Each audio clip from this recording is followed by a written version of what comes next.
that with the board, reiterated that the board is taking no position on the 6 issues that were presented to us.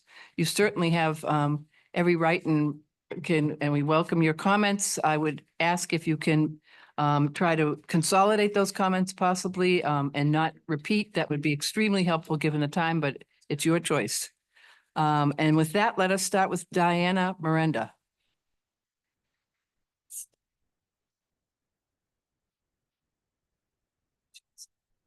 Thank you, Chairman Riley and the Board of Trustees for the University of Maine. I'm here today in the spirit of Judaism concept known as Tikkun Olam. That refers to the concept of improving and repairing the world.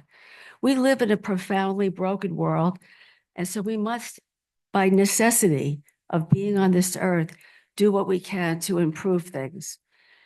I am therefore here to, in part, I did not know that you guys already decided on the divestiture issue, which is quite unfortunate since we're quite upset about that.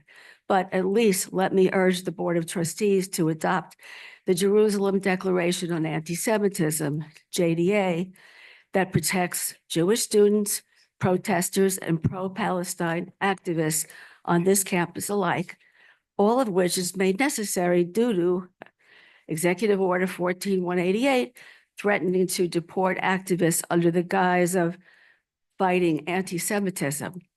And as we all know by now, just yesterday, a Columbia University student was forcibly taken under this very order. Can you imagine what that must feel like? Please be empathetic. Can you imagine?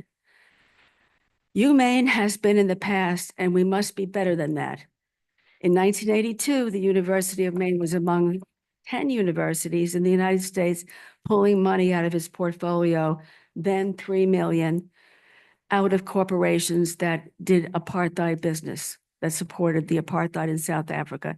Does UMaine really want to support the Israeli apartheid of Palestine, even with UMaine's history of divestment?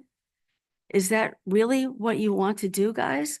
You want to just be no comment, no position at this time? Perhaps you'll at least consider it again in the future. Does UMaine really want to put students' freedom of speech at risk? By adopting JDA, UMaine can protect the speech of students.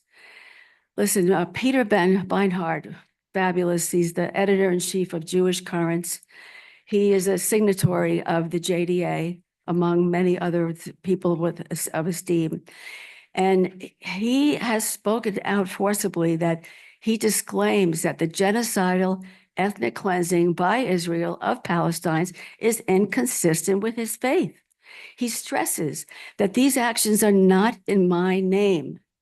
And for that, he's labeled as a self-hating Jew.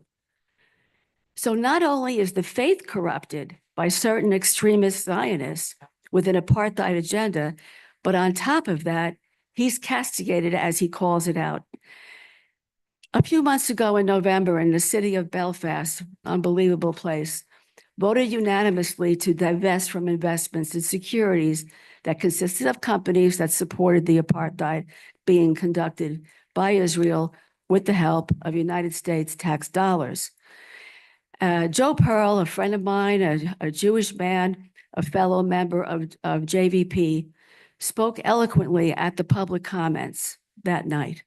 He explained to the city council, he's a carpenter, he lives in Belfast, he's devoted to building homes and strengthening community and to finding solutions. And did he really want the city of Belfast to not do something about this? Thank you. Time, sorry. I remind everybody that there is a 3-minute limit so we can hear from all of you. Eric Brown.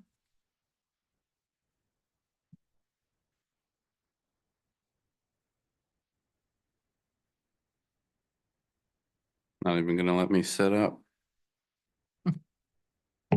My name is Eric Brown. I'm a 4th-year PhD worker in the Ecology and Environmental Sciences program. I teach and I research the temperature regulation physiology of mammals in the context of environmental variation, including climate change. I manage multiple projects, both here in Maine and in Malaysia. I manage the logistics for my international fieldwork, and I mentor graduate and undergraduate students in my lab. In all ways, my employment at UMaine has been an apprenticeship, reflecting many of the responsibilities expected of principal investigators. And because of this, I feel well on my way to being a PI myself once I finish my program here. That sentiment should be a common one among graduate student workers. We are here to train for the next step, be that academia, industry, or other work. But I am an exception here. I make a higher salary than most of my colleagues, $27,000 before taxes. I scrape by, but like most grad workers, it's because I share housing. I do have the luxury of focusing my non-work hours on work tasks like a lot of my colleagues do. For grad workers living at the minimum stipend, work on the side is as common as taking out loans or depleting savings. And depleting savings, especially if you're an international student here who legally cannot work another job. When we compare the resources provided to graduate workers here with those of public universities in our region, like the universities of New Hampshire and Vermont, the minimum compensation when accounting for benefits for a grad worker here comes up about $7,000 to $8,000 short. And even those assistantships are harder to come by as our positions are cut. The living wage for the Bangor area for a single person with no children is $46,000. It can't be expected that UMaine will continue to attract graduate student workers if the disparity between its minimum yearly compensation and the necessary living wage is at least $20-some thousand. If we consider ourselves in crisis now, then where will we be in a few years reevaluating our R1 status, having addressed none of these issues? The system must dedicate funding for graduate workers if it expects to sustain itself as an institution and maintain the prestige of R1, both of which are predicated on graduate worker success. Thank you. Ethan Crank, I think. Good morning. My name is Ethan Kronk, and I'm a fourth-year PhD candidate in the physics department here at the University of Maine. I want to highlight to you all the common fear that me and my colleagues have as researchers. In today's climate, many researching groups around campus, including mine, are affected by the delaying, pausing, and/or canceling of individual or group-based federal funding for research. This shift directly changes what it means to be a researcher and a student in academia right now, where for most students, they have to worry if they will still have funding for future semesters, and if they don't, how they can go about continuing their own degree. With this uncertainty of where funding comes from, I personally fear for my own position here at UMaine. A thought I believe no worker should need to have, and a thought I believe many of my peers share, especially international workers, where these grad positions are the only way in which they can work or make money while here. Because of this, I think direct involvement from the university to protect its graduate workers is paramount. Having university support and fund its own research can bolster its graduate student workers and subsequent departments, which in turn improves the university itself, allowing for a space that shows other universities and prospective graduate students all over the world that what a safe, productive, and top-tier institution this university can be through its own autonomy. Because of this, because if we take care of our own graduate workers, we then take care of and improve our own institution. Thank you. Thank you. I have Sophie Craig, followed by Miranda Sexus. Hello. My name is Sophie Craig. I'm a PhD candidate in my fourth year in the Graduate School of Biomedical Science and Engineering, and I work in the Department of Molecular and Biomedical Sciences. I study a virus and how it infects different types of cells. I applied to the University of Maine specifically because I wanted to work with my advisor on this research. I love my research, I love the lab I work in and the people I work with, and I love the feeling of community in our department. Throughout my time here, I've watched how hard the people in our department work without adequate resources from the university. We've heard recently about cuts to teaching assistantships, reducing the amount of graduate TA positions in many of the departments at UMaine. Reducing TA positions means that we will have fewer people to do the same amount of work. Graduate students, most of whom are already working many more hours than they are compensated for, are expected to do even more work to provide our students with the education that they deserve. Not only that, but reducing TA positions effectively reduces the amount of graduate students that each department can accept. It limits the amount of PhD students that the university will graduate each year. The university's status as an R1 research institution is directly dependent on how many PhD students it graduates. Now, as research funding is threatened at the federal level, funding for graduate students has become even more tenuous. Many graduate students in our department are funded by NIH grants. With fewer TA-ships and uncertainty surrounding federal funding, graduate student recruitment is already suffering. If graduate students are not recruited and retained, the university will lose R1 status and research will not get done. Without the work done by graduate students, new research funding cannot be secured, and the indirect funding from grants that the system relies upon will dwindle. Graduate workers are asking for improvements to our working conditions, and the university must come up with a way to deliver these improvements that does not fall on the backs of our labs and our departments, which are already struggling to provide the best learning environment for students with limited resources. With cuts to federal research funding and to teaching assistantships, we hope that the UMaine system will implore the state for designated funding to support graduate students. Funding and adequately supporting graduate students is key to maintaining the health of the entire system as an education and research institution in the face of current challenges. Thank you. Thank you. Miranda? Hi there, my name is Miranda Satius, and I'm a first-year master's student here at UMaine in Ecology and Environmental Sciences. I'm also a member of the Graduate Workers Union. I'd like to share my story today in order to advocate for increased support for graduate students here on campus. I came to UMaine to work in the Arctic, and the UMaine is one of the best universities in the country to do Arctic-related research. My advisor has an NSF-founded traineeship program, which specifically trains young researchers to work in the Arctic, and it is really special. But I also, in just my short time here, have decided that I will not be pursuing a PhD here. And that is because the university does not support graduate students. I work a TA-ship position, which provides funding of $17,000 a year, which is barely enough to cover my living expenses in this area. Additionally, the TA positions are few and far between. There are not enough for every student here on campus, and most students go by wondering what their funding will be like for the next semester. Additionally, the graduate courses that I've been involved in here on campus have been poor quality. There's not enough funding to support the faculty or the students here. I know that when I pursue my PhD elsewhere, I will have better funding. I will have increased opportunities for learning in the classroom, and I will have better support from the university. This is a similar sentiment shared among many of my colleagues and fellow master's students who do not feel that they will pursue their PhDs here. As an R1 status, it's very dependent on PhD students graduating from here. And so I really urge you to think about your master's students. The pipeline from master's students to PhD here could be amazing, could be really strong, but we need more support and funding. Please do not balance your budget by cutting master's students funding or graduate students in general. We are an integral part of this campus.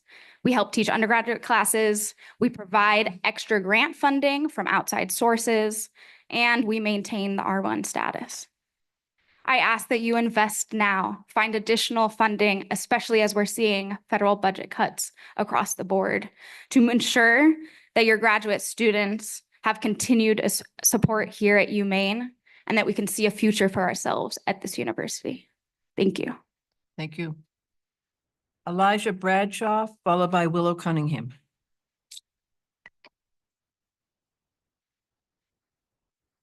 Hello, my name is Elijah Bradshaw, and I'm a first-year master's student in the biology department. And I am here today because I'm very concerned by the lack of funding sources, which disproportionately impacts grad workers. I myself am funded by a teaching assistantship, which assigns grad workers to teach courses without the departmental support and training that an R1 university should provide. I am a plant ecologist currently teaching human anatomy. My stipend only barely covers my cost of living, and very often I work more hours than I'm compensated for.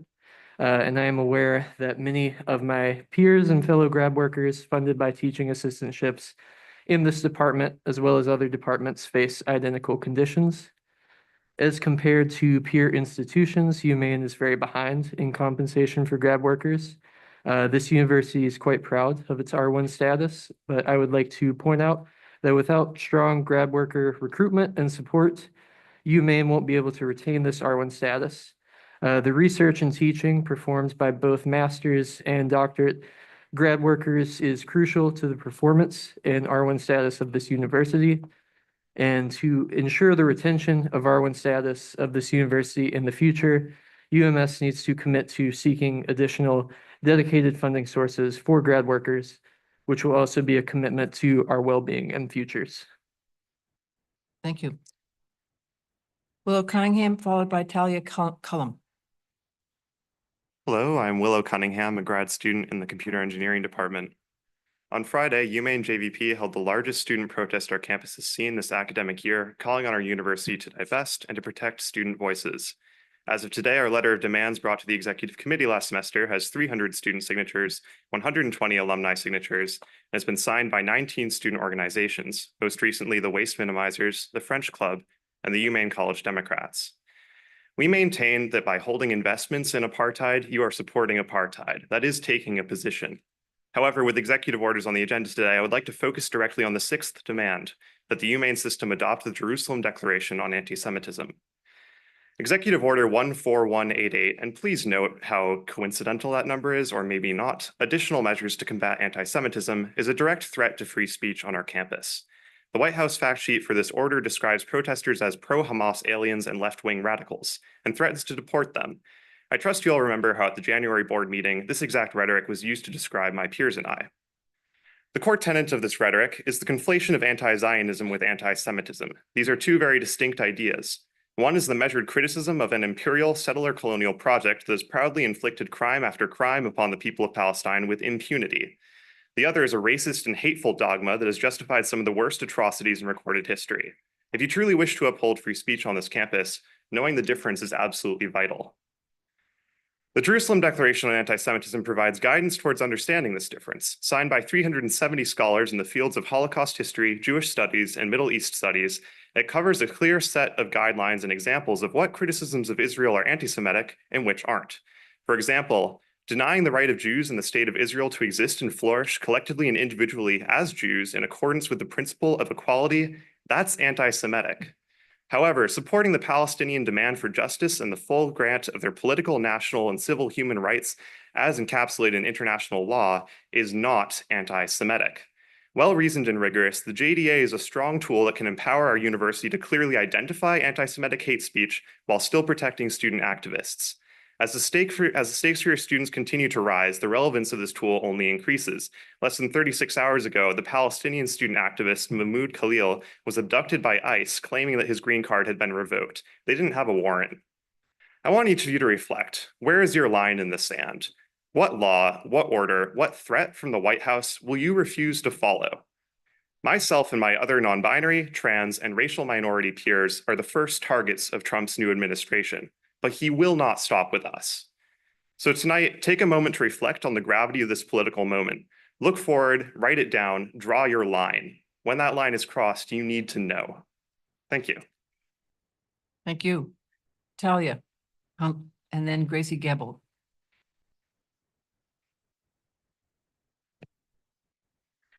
Hello, I'm Talia Cullum, a secondary education major here at UMaine and the president of University of Maine chapter of Jewish Voice for Peace. I wanted to start off by saying thank you all for your commitment to free speech and assembly. As mentioned previously, at Columbia, an international student was arrested by ICE, so this freedom is becoming increasingly important as time goes on. I'm here to talk about the flagrant attacks on the university from the White House administration and the university's response. Before I get to that, I want to echo what Willow said about the Jerusalem Declaration, as well as Diana, and quickly mention that Israel is an apartheid state, much like South Africa. Palestinians, based on where they are born, have no freedom of movement throughout apartheid Israel. They cannot vote in Israeli elections, while Israel holds de facto control over their governance. if apartheid truly does conflict with the values of our university, you should divest the only 0.3% of your portfolio as of last year from companies identified as in some way maintaining that system of apartheid. We aren't asking you to divest that much. Folks involved with the South African divestment campaign have told us that this board divested about a third of their entire portfolio from South Africa in 1982. We're asking for so much less. But back to the topic at hand. This university is the first to be attacked so obviously by Trump's administration in clear retaliation to Governor Mills' statement at the governor's address. But we won't be the last. As we've already seen the attack on federal funding to Columbia, our response to these attacks set the tone for every university to be attacked after us. If we don't try and stand up for particularly international and trans students, other institutions are much less likely to. I want to say that Governor Mills' statement, which some of you might now find inadvisable, was not only a brave moment of defiance, but made me proud of my choice of university and to now live in Maine. I left Texas to come here partially because of my home state's government's attitude towards trans people. And to see my new home state fight for me as a trans woman was empowering. I just hope this university will follow her lead and be bravely defiant. And when the time comes to fight for what's right rather than what the White House says is legal, we need to lift the curtain between the student body and the administration here at UMaine. You have a powerful pulpit and a way to communicate with all students, and you aren't using it. Students should know about the pressure you all are under. We should know why things like the ODI name change are happening, instead of vague rhetoric about how nothing is really changing, just expanding, especially when in conversation with folks that work there, it doesn't seem like just a name change. Thank you. Thank you. Gracie, and Devin Engelson is next.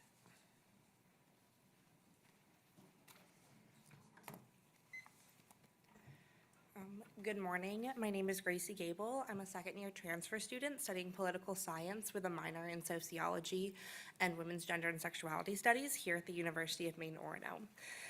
It is news to no one that we are in a time of deep political uncertainty, especially in relation to the interpretation and enforcement of the executive orders coming out of the White House. President Trump's Executive Order 14188, the additional measures to combat anti-Semitism, was signed January 29th of this year and expands upon a previous executive order from his first term, which received particular attention.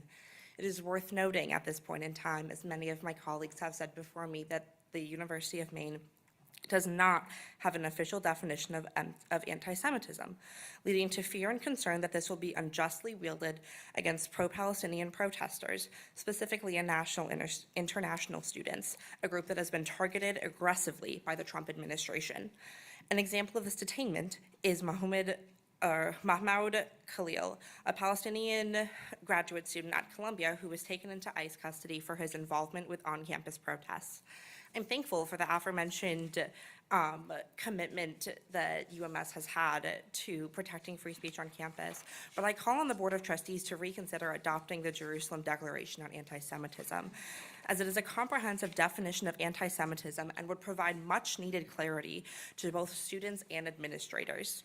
This was the sixth demand on the list sent to the Board of Trustees in October of 2024 and was rejected without being called to a vote on the December 17th executive session held over Zoom. In a meeting on March 3rd, Chair of the Board, Trish Riley, told student organizers that the board had made a decision and would not reconsider it unless the context has changed. This order is just a small part of what has changed since December 17th. It was signed by a president of a new administration who talks openly about expanding American territory, has touted the idea of a Trump Gaza, and has publicly suggested the permanent displacement of all Palestinians, a plan that has been condemned globally. There is a ceasefire in place, yes, but it is shaky at best. Violence has expanded into the West Bank, and Israel is still able to do things, such as cutting off all aid to Gaza, as they did on March 2nd, and all electricity, as they did over the weekend. The apartheid system is still in place, and the second phase of the ceasefire is yet to be negotiated. The situation is growing increasingly fraught. There are many students and other members of the UMaine community who are feeling frustrated, scared, and helpless right now. Investing in companies named in the October demands list means the board has already taken a stance on the violence perpetuated by Israel with the support of the American government, and divestment was rejected without opinion of the full Board of Trustees or a vote on the matter. But we as students have an obligation to fight for what we believe is right for the institutions we act with. I call on the Board of Trustees to reconsider adopting the Jerusalem Declaration and divesting the 1.6 million they currently have invested in companies found to be complicit in Israel's violence. Thank you. Thank you. Devin Ingleson, followed by Jude Brzezowski. Good morning. My name is Devin Ingleson, and I'm a bioengineering senior here at UMO and the secretary of UMaine JVP. I'd like to share a little bit about myself. My maternal grandmother, Tess, will turn 92 years old next month. She was born in 1933 to a Jewish family in Czechoslovakia and narrowly escaped with her life when she became a child refugee. When I speak about abuses of power, political apathy, fascism, and genocide, I carry the full weight of what those words mean and the terror of what they imply through my grandmother's stories. Additionally, I'm a victim of child abuse myself, and I deal with that pain every day. This instilled a firm and unwavering belief that power should always derive from the voice of the people, and that it should be used to protect the powerless, always be held accountable, and that it carries a large and heavy responsibility. When us student activists approached the board back in December, we were asking the board to divest less than 0.5% of your portfolio divestments, funds that were and are actively funding the genocide and death of tens of thousands of innocent individuals, even during this ceasefire.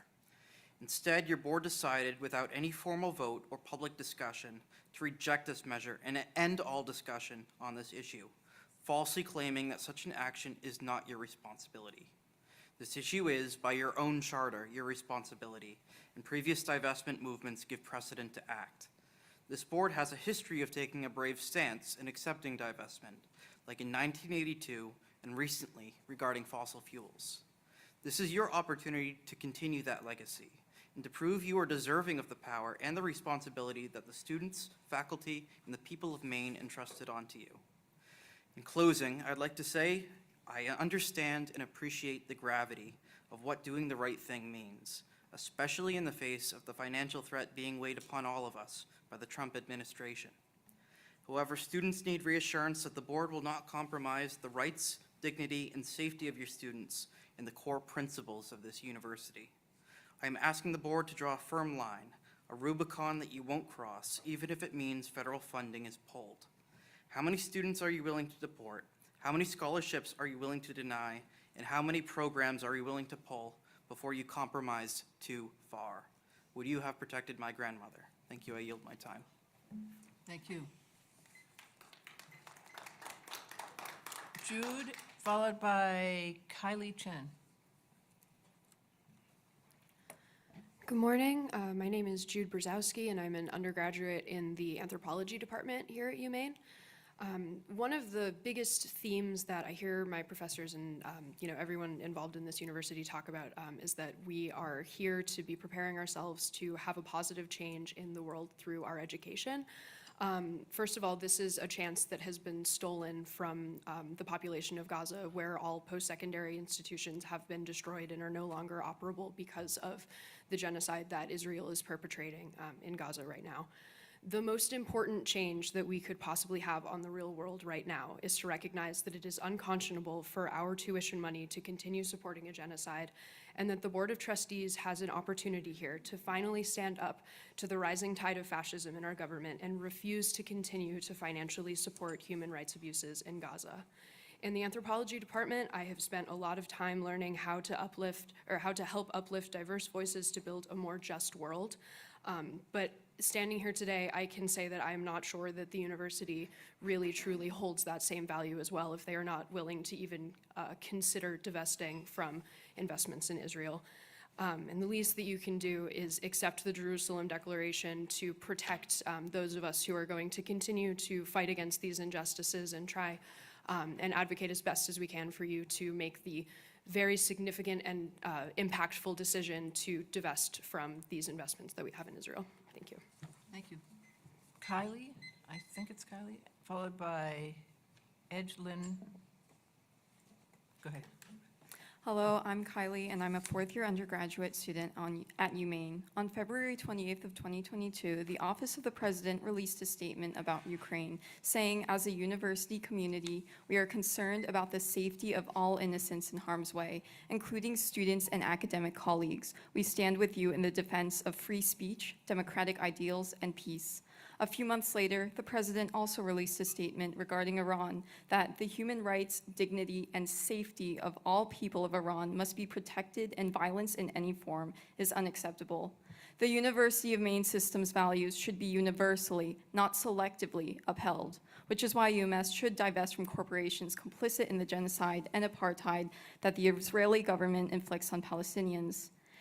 Israel has continually breached the current ceasefire, including but not limited to killing people in Gaza with air raids and shootings, blocking 30% of aid trucks that were supposed to be allowed in daily, blocking 90% of tents that were agreed to be allowed in, and only allowing 120 desperately sick or injured patients to be allowed out of Gaza out of the 1,000 that should have been allowed.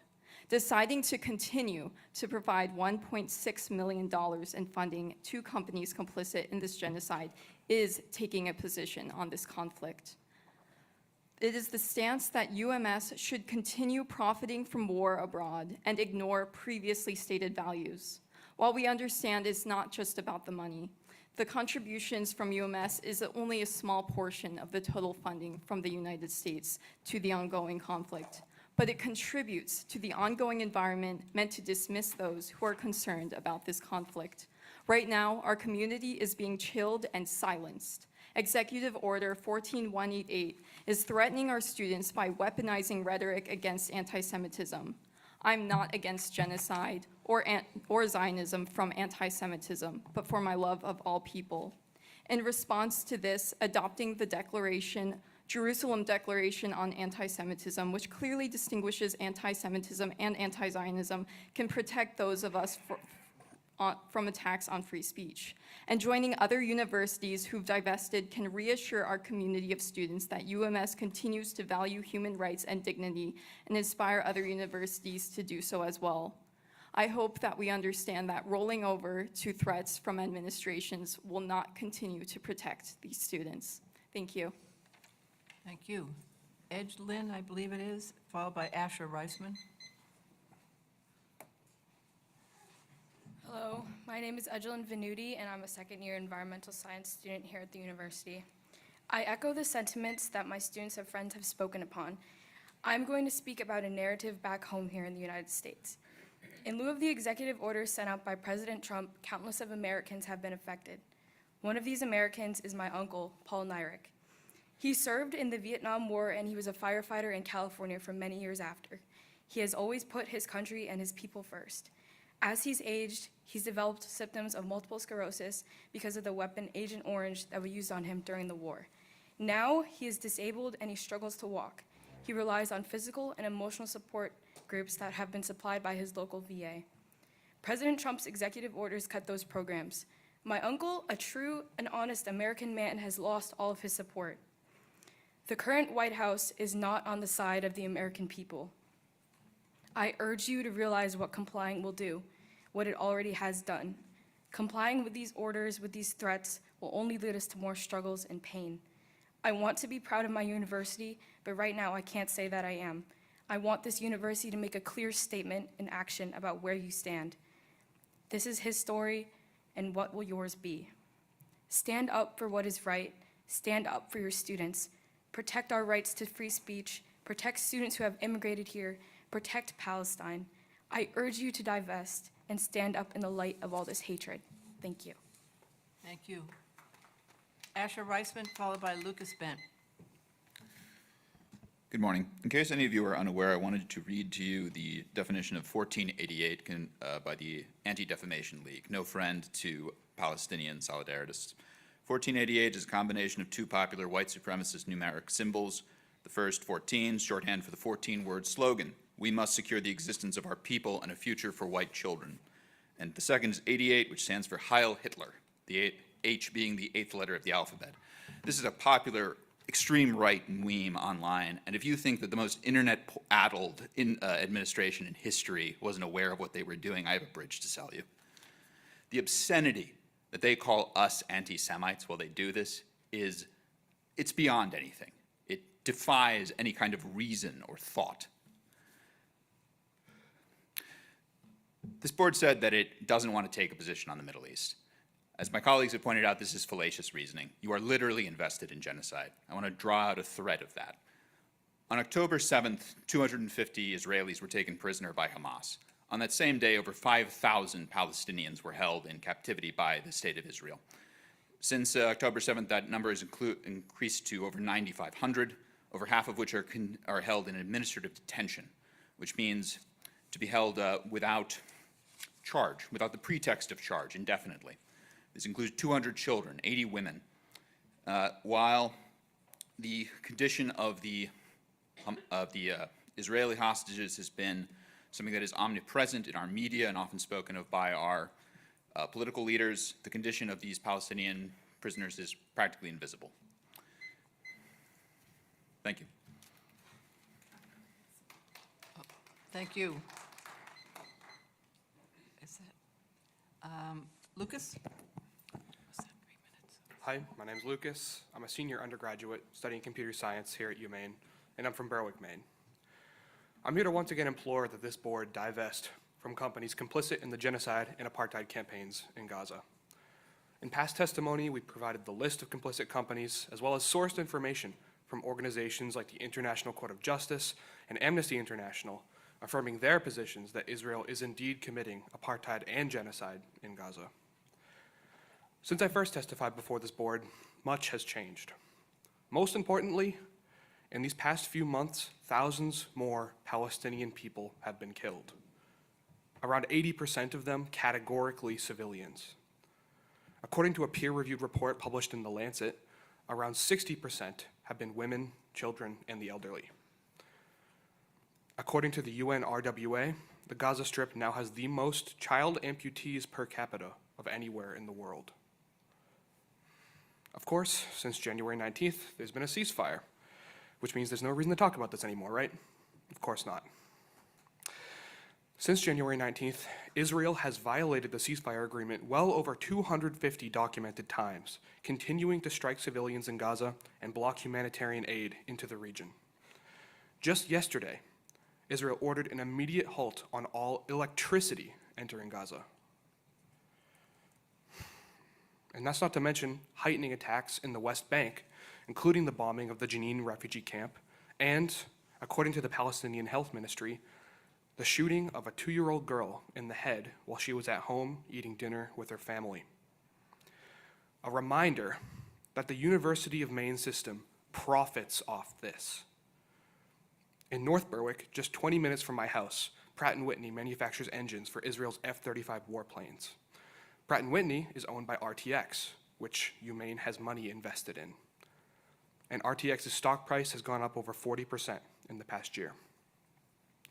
And now, amid year inaction, we've been ushered into the chaotic tides of the Trump administration. Of course, we've heard now that this regime makes actions like divestment very difficult.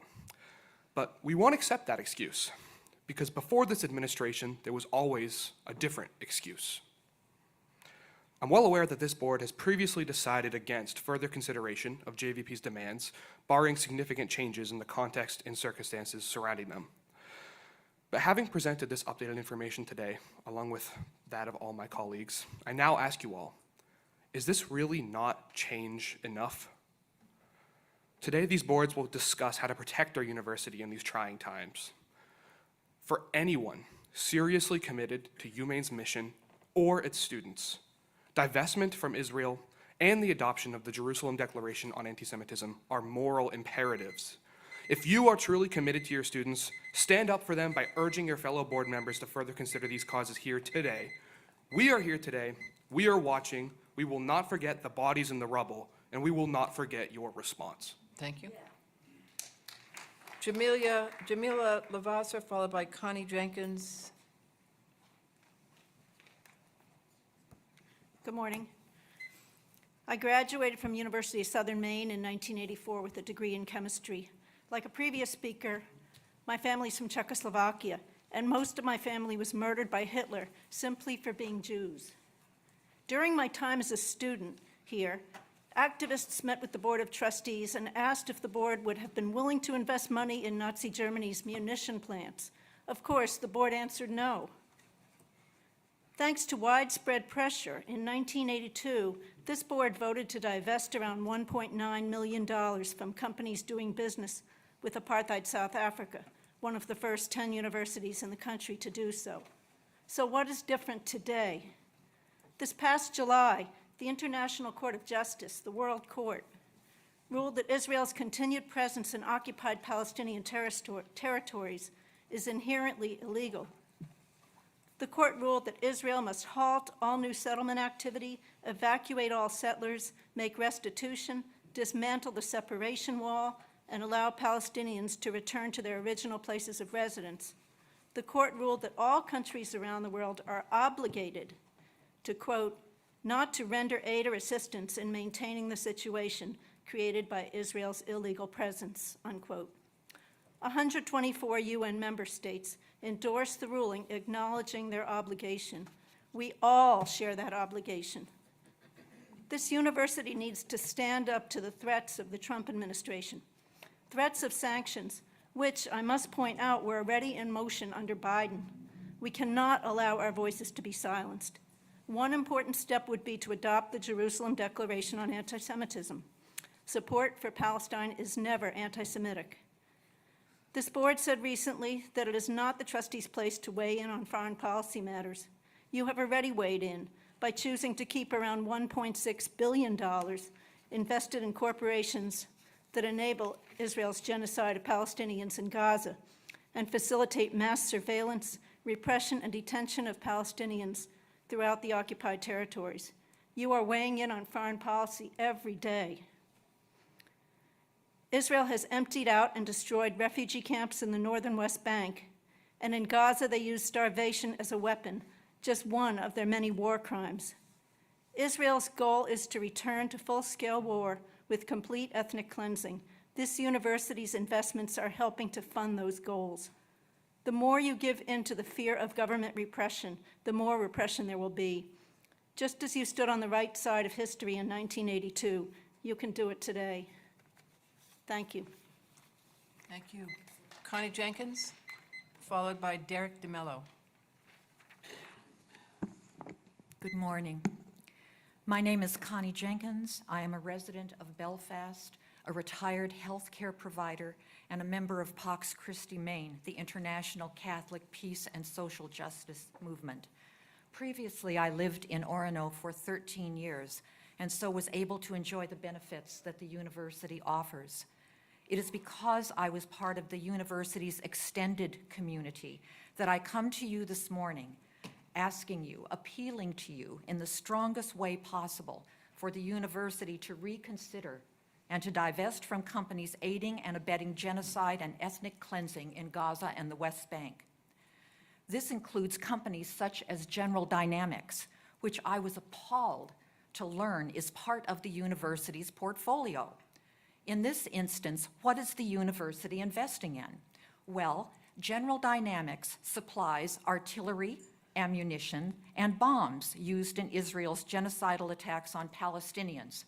It is the only company in the United States that makes metal bodies for the Mk-80 bomb series that Israel uses, which includes the 2,000-pound bombs that have caused massive civilian casualties and complete destruction of Gaza. General Dynamics is also the only company in the United States to make the 155mm caliber artillery shells used extensively to attack Gaza. This is just one investment, one example, but this investment is also one that makes the university complicit in genocide. As Diana mentioned, last November, the Belfast City Council resolved unanimously to divest any and all public monies from entities complicit in the current and ongoing genocide in Gaza, including all entities assisting Israel in the oppression of the Palestinian people. I could not have been more grateful. I am asking the university to show the same wisdom and courage. History will record your actions or lack thereof. One cannot say too many times that divesting from Israel and entities complicit in Israel's genocide is not anti-Semitism. To the contrary, it is an action to promote peace, peace for all people. Thank you. Could I have Derek DeMello?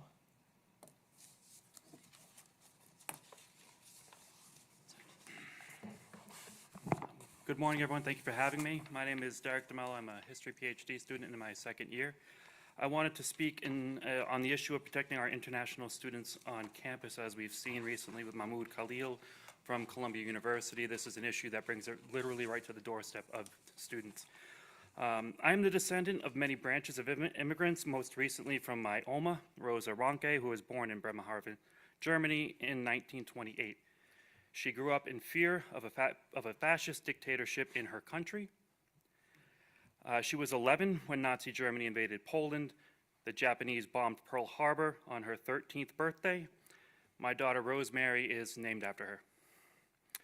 I want to bring attention to an actionable item as laid out in a February article from Inside Higher Ed titled "Campuses No Longer Off Limits to ICE." In it, Ahilan Arulanaham, professor at UCLA School of Law and co-director of the university's Immigration Law Center, points out ICE agents do not have free rein on campus. He also highlights that ICE cannot enter private areas like dorms or non-public buildings without and this is important, without a judicial warrant. This is not the same as an administrative warrant that ICE typically relies on. Arulanaham explains that if there's a court order in order to search in a location, then the university administrator would have to open the door and let ICE agents in. These administrative warrants that ICE has are not valid. They can be stopped. It has to be the university that lets them in. Arulanaham then recommends that, and this is why I'm here, campus officials make sure that they know the difference between the two documents and can clearly define what parts of campus are private. It's a complicated time. There's a lot going on. There's a lot of nuance. I'm here just to, make sure that we're all on the same page. The Fourth Amendment to our Constitution clearly states that the right of the people to be secure in their persons, houses, papers, and effects against unreasonable searches and seizures shall not be violated. So my presence here is twofold. As I said, first, I want to follow Professor Arulanaham's advice and ensure that this administration is aware of the nuance between ICE's administrative warrants and judicial warrants, which are the ones that we're all familiar with. Secondly, I ask that the university not collaborate with ICE. To violate your students' Fourth Amendment rights is something that brings fear to this campus. If ICE wants to enter the dorms of the University of Maine, fine. Let them get a judicial warrant. Please, do not open the door. Thank you. Thank you. And thank you all, and we will be reviewing our free speech policy changes in this meeting that were designed very much to protect the free speech of our students and our faculty, and we appreciate the guidance and the review by JVP on that new policy proposal. Let's move on to the President's Round Robin, and we will start with President McDonald. Well, thank you very much. It's been a cold, snowy winter in western Maine, but our ski team has enjoyed every minute of it. Right now, our team, and a ski team, just because there aren't many ski teams around the university system, is complex. There's an alpine ski team, a free ski team, a snowboard team, and a Nordic team, and men's and women's, and they are all going to compete tomorrow, beginning tomorrow, In the nationals, we qualified for the United States Collegiate Ski and Snowboard Association National Championships, which will take place in Bend, Oregon. So a great season by our ski team, and also a great season by our basketball teams, men and women's teams, both qualified for the North Atlantic Conference Eastern Championships, and that was a great accomplishment by both teams. Then I'd like to turn to the arts at Farmington and just report that there've been, that we have a set of faculty that are really proficient in the arts. Professor of Music Steve Pane just gave a wonderful piano concert, which he does every semester. Professor Janie Decker in theater has just directed a student play that took place this last weekend. Lewis Robinson, professor in creative writing, has just published a new novel, The Islanders. And we've even had novels published by Peter Hardy in math and Bryce Kunduk in our library. So there's something about Western Maine that inspires novel writing, but it's been great. The other professor I'd like to highlight is Jim Melcher, who's in political science, and he has been interviewed in the national media about the politics in Maine, and has really done a fine job in explaining Maine's politics. Our faculty generally have been busy this semester preparing courses in online as we expand our online offerings, and our admissions program has been really done a great job. As we look to the fall, matriculation is up more than double digits, so we're really looking forward to having more students at Farmington beginning in the fall. So thank you. Great, thank you. President Rice. Good morning. I'll follow up immediately with Joe's comments. So Umpy men's basketball, which played Farmington in the NAC. And had an epic double overtime battle, which perhaps we didn't win. Anyways, but it was a great game, and it was a great cap to a great season. They actually had their best season ever at 20-5. So a historic season, and just a great way to have that season kind of come down to meeting our great friends, University of Maine at Farmington at the NAC playoffs. Do also want to, a couple other points. I know, people have heard about our enrollment growth, both in competency education, which continues to be dramatic, but very happy about our traditional first-time, full-time enrollment growth. We saw the strongest spring numbers in 4 years as well. But a true indicator of a long-term and growing success of competency programming is the number of applications.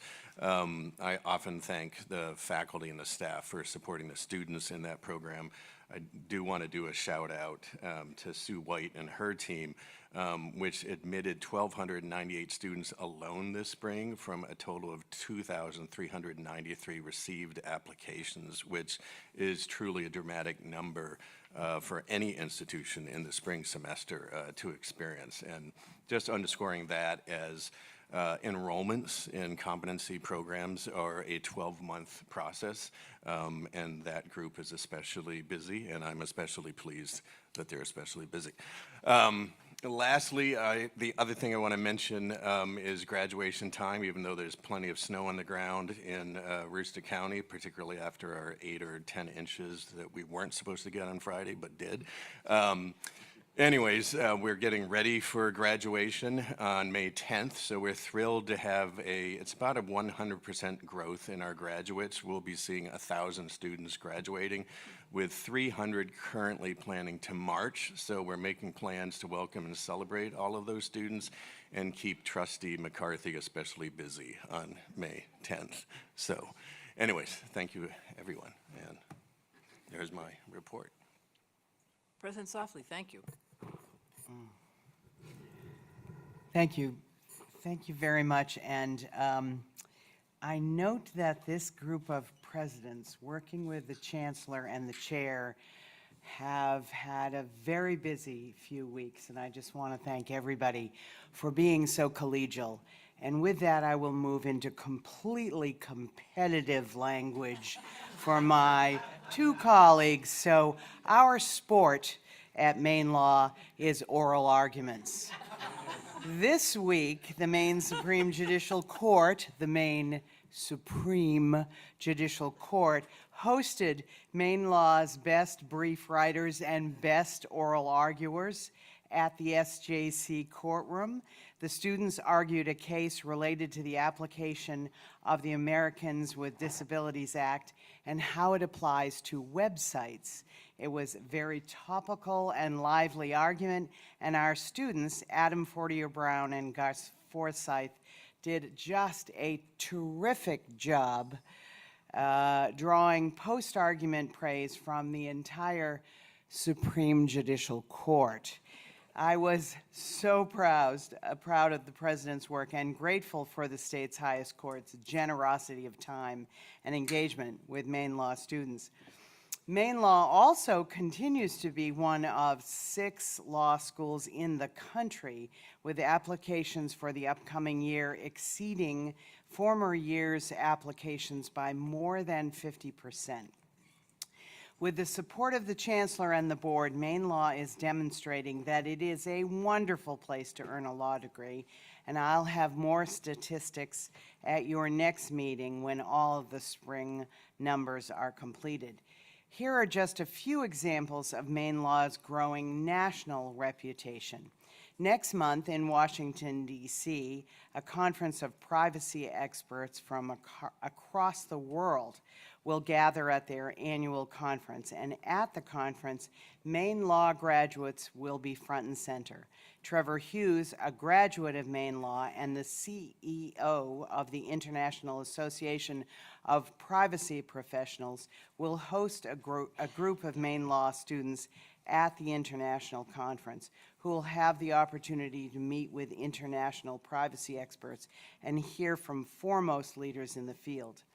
At the end of this month, Professor Charles Norkey at Maine Law will host a small group of Arctic Law Fellows preparatory to a larger gathering at a roundtable in the fall of scientists, Indigenous Arctic scientists and scholars, and the European Polar Board. And in early April, Pace University in New York will host Maine Law's Anthony Moffa, Professor and Associate Dean for Innovation, as the Hobb Visiting Scholar.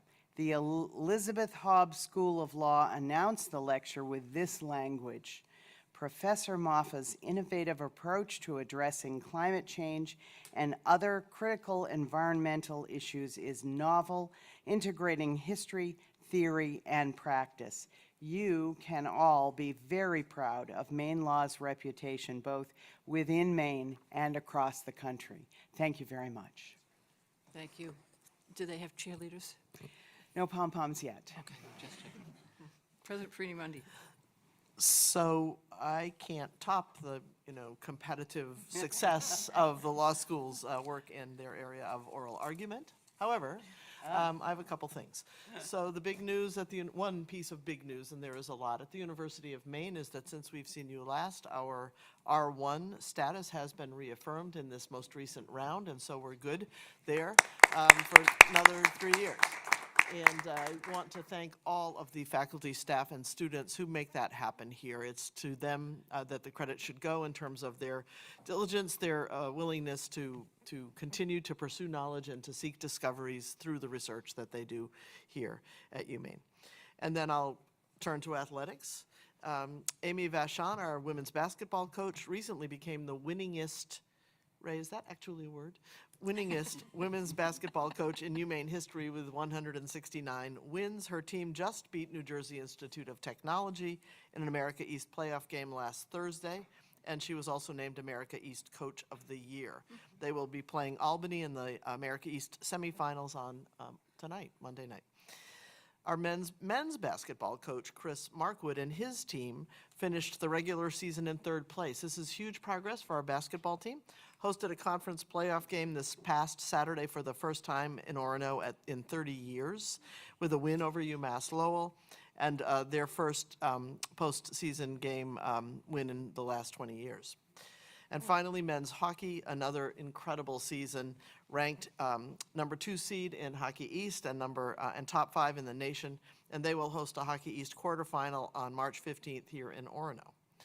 Finally, just a little bit about our enrollments. The numbers are looking very strong. Tremendous work by enrollment management as well as all of the faculty, staff, and students who play their part in helping students get interested in the University of Maine. As of last week, we have 12,844 admitted new undergraduates. So if you're out there and watching, we're happy to congratulate you and hope we'll see you in the fall. 2% more than last year at this time, and the biggest and the most in the recent past 5 years.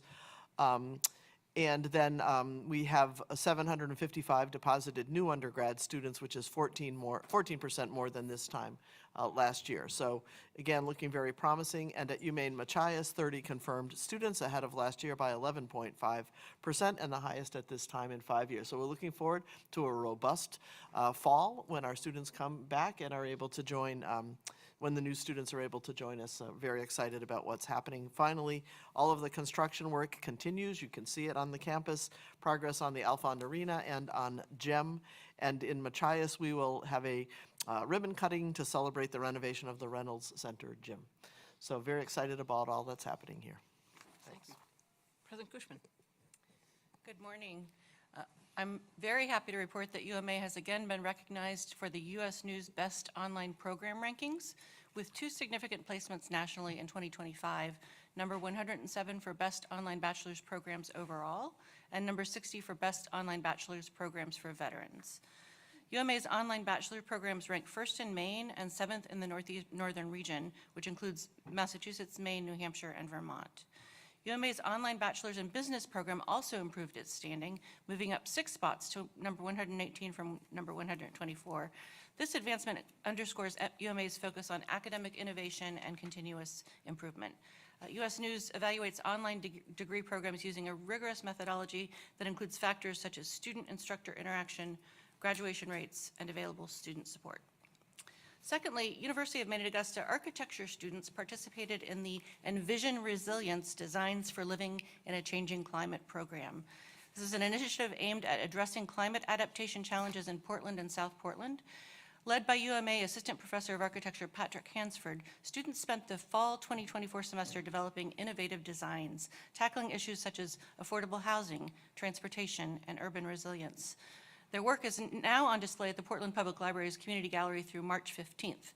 UMA was one of 8 institutions participating, including Cornell, Harvard, University at Buffalo, University of Michigan, University of Virginia, Yale University, and the program's first international partner, the University of Toronto. Envision Resilience brings together students from architecture, urban planning, and environmental justice programs, and our project focused on reimagining a vacant lot on Commercial Street, proposing solutions such as a community center, ferry terminal, and adaptive waterfront design. And finally, a shout out to our women's basketball program. The team, I won't say which UMS schools we've defeated, but the team has had an outstanding season with a 26-3 record, including an impressive 13-1 record in conference play. The team's 26-3 record marks the most wins in a season in UMA women's basketball history, dating back to 1974. The team is now preparing for the USCAA National Tournament in Buffalo, New York, where they will enter as the 5th-ranked team in a 10-team field. The tournament will take place from March 9th to March 14th, and our women's basketball team is primarily composed of Maine high school graduates with additional representation from New Hampshire, New York, and Texas. Thank you. President Hadeen. Good morning. So first, I'd like to start off with a really exciting piece. Professor of Music Scott Brickman has been recognized as part of the International Music Competition by Clausen Magazine as part of the Best Contemporary Classical Album. Dr. Brickman received an award for his piece, Dose Amatume, I think. So congratulations to Dr. Brickman for his fine work in that area. Next, UMFK's women's basketball team will be competing in the USCAA National Tournament. Our first game is tomorrow afternoon at 2:30 against Berkeley College. Back at the beginning of February, we had a combination of a bus tour to the Winter Carnival in Quebec City, combination of students, employees, and community members. It was the most amazing day. We left at 6 a.m. and we returned at 1 in the morning. Yeah, so we had a lot of special time together that day up in Quebec City. Beautiful, beautiful experience. Last weekend, the Can-Am sled dog race was last Saturday. Owen, sitting right next to me, had his family there. We also saw Joan. Joan was at the Can-Am, and so was Dr. Megan Walsh, who serves as the Dean of UMaine Machias, and her family was there. And Kelly had the opportunity to teach both of Megan's children how to downhill ski. She was up on her skis. And my son And too. your son Yeah, too? yeah, yeah. Oh my gosh, see, it was just like a total experience there in Fort Kent. It snowed all day. It was a magical experience. Coming up on March 27th, we have our Sukari, the celebration of our Acadian culture on campus. Amazing food, amazing music, great opportunity. April 5th, we have our spring gala, our UMFK's Foundation Spring Gala. And the theme this year is James Bond 007.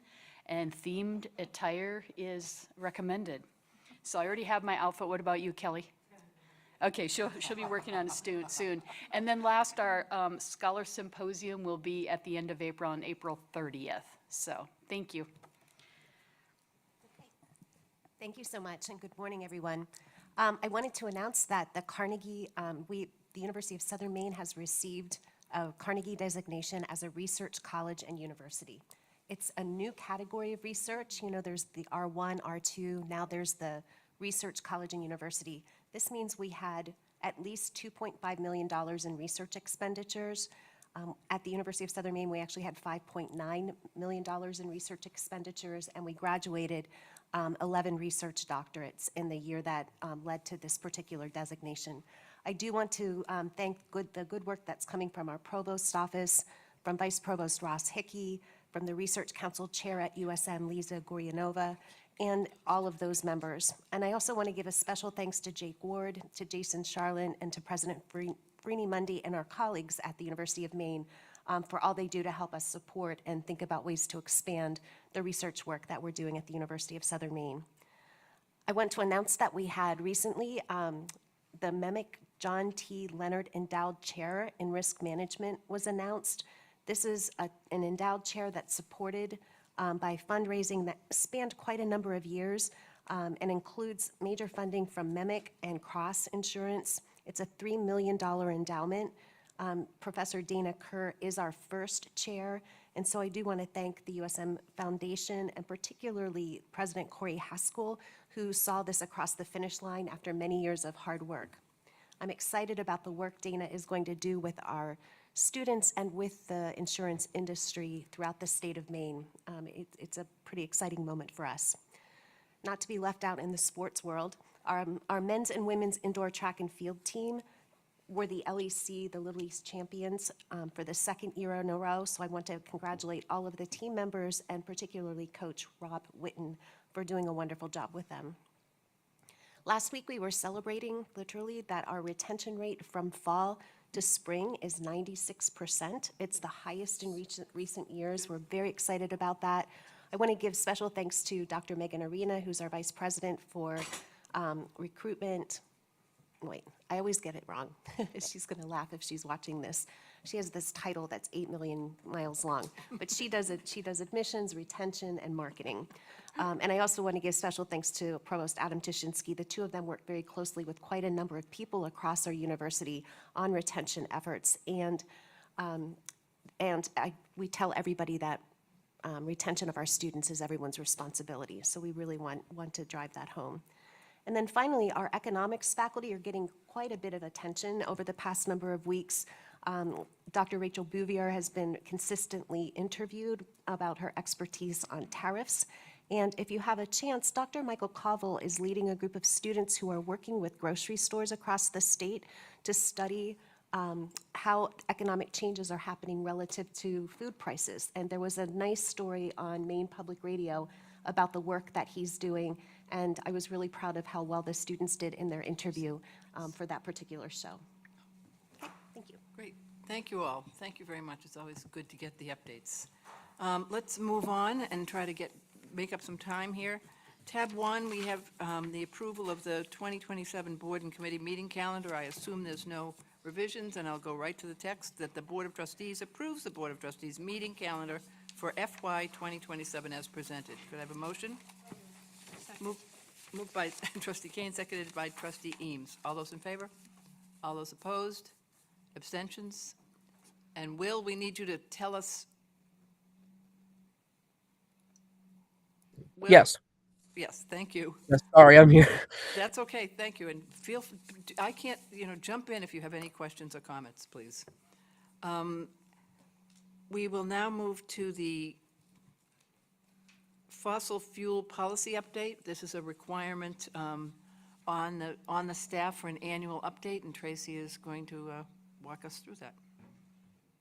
Tracy Elliott, Vice President of Finance and the Controller. Good morning, thank you. This annual report, I think that Greg is going to put it up on the screen. There we go. This annual report is prepared by our investment advisor, Kelly Regan, with NEPC, who's in the Bahamas. I wish I was, but it relates to the university's 3 investment portfolios, the managed investment pool, the operating fund, and the defined benefit pension plan, and demonstrates our significant progress toward fossil fuel divestment.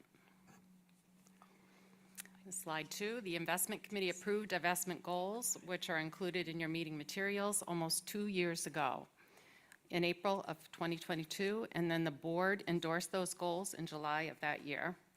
Prior to fossil fuel divestment, the University of Maine system had adopted 2 other impact investing approaches. The first one was the divestment of coal in 2015 from all separate account managers.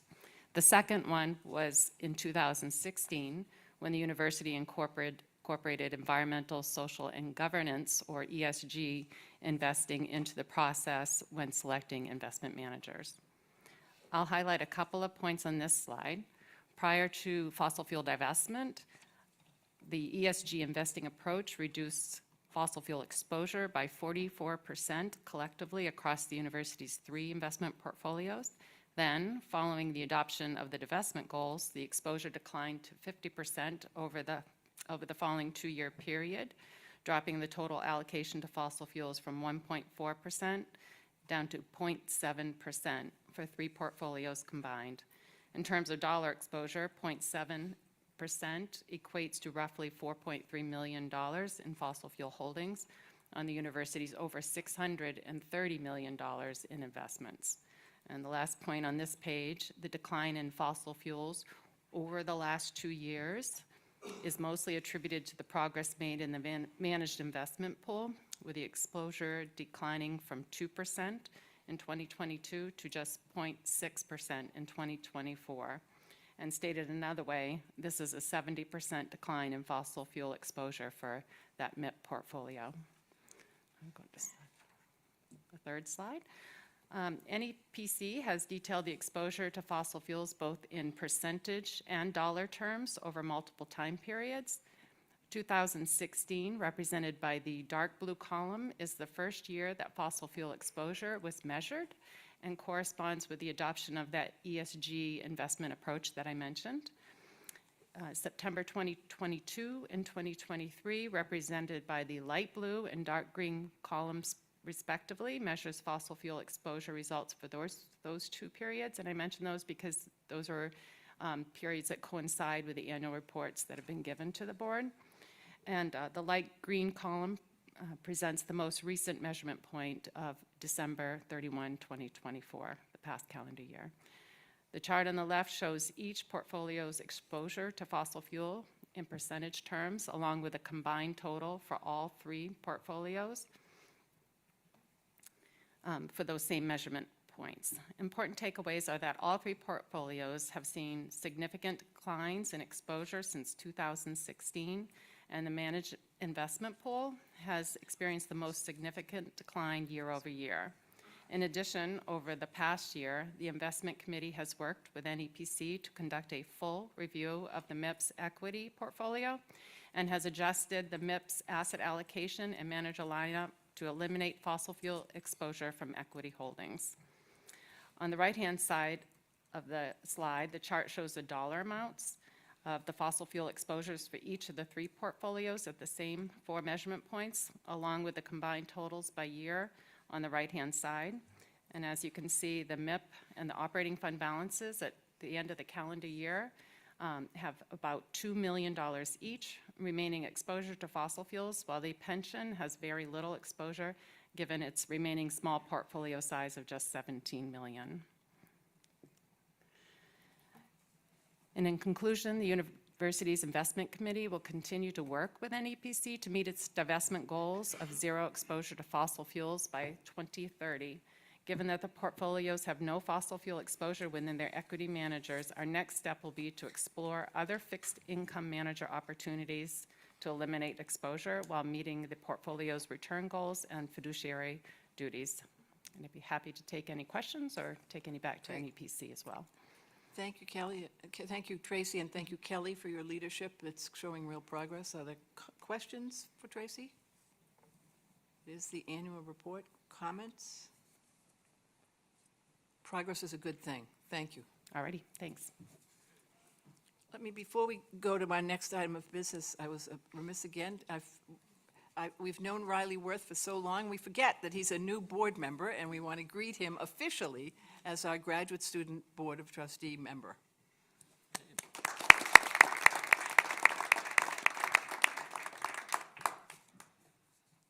We now have the confirmation of student representatives. We are losing Jacob Carter from UMaine Machias and Alec Brooks from UMPI, but we have replacements for them that look fabulous, and I'll turn to the presidents to introduce them. President Brini Mundy.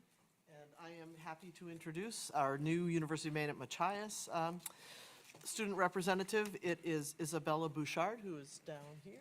You want to wave? Hi there. A sophomore from Old Town, Maine, majoring in marine biology at UMaine Machias, very engaged on the campus. She's president of the Art Club, secretary of the Student Senate, and a member of the Audubon Society, which I think is a real plus. Happy to hear that.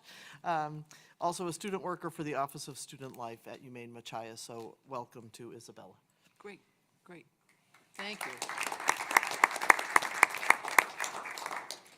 And President Rice. Certainly, I'm pleased to announce that Cadence Dow, who's right behind me, also a sophomore, is appointed for a 2-year term. A couple of things about Cadence. He comes from the great town of Corinth, Maine, graduated from Central High School, is in our accounting program, and is active in a number of organizations, including our student government, the UMPI Business Club, the UMPI Tabletop Club, and our University Day Board for 2025. And she's actually, with an accomplished, developed a really nice TikTok video, which I think TikTok's still legal today, right? So you can probably still see it. So my thanks for Cadence for the next 2 years of service to the university and the board. Great.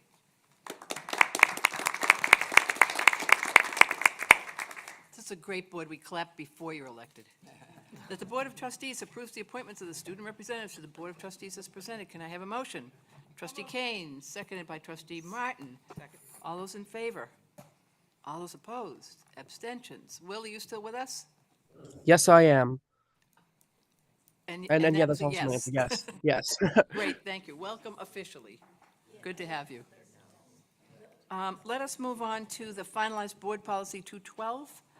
And we've seen this in draft, and Trustee Alexander can give us a quick overview, I think.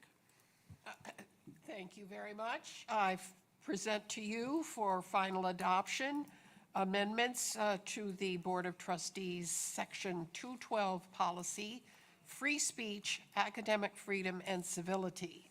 I want to quote a couple items from this policy and emphasize the importance of it in the current environment. The Board of Trustees of the University of Maine system affirms its commitment to the rights of free speech, free inquiry, and academic freedom.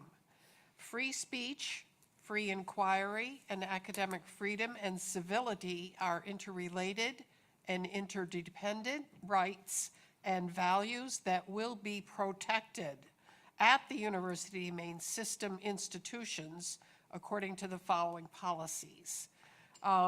This particular revision has gone through several board meetings, many meetings, and reflects not only a longstanding set of input from the system presidents, but representative students, faculty representatives to the board, and also reflects a really great discussion that the board had at our last public meeting in January.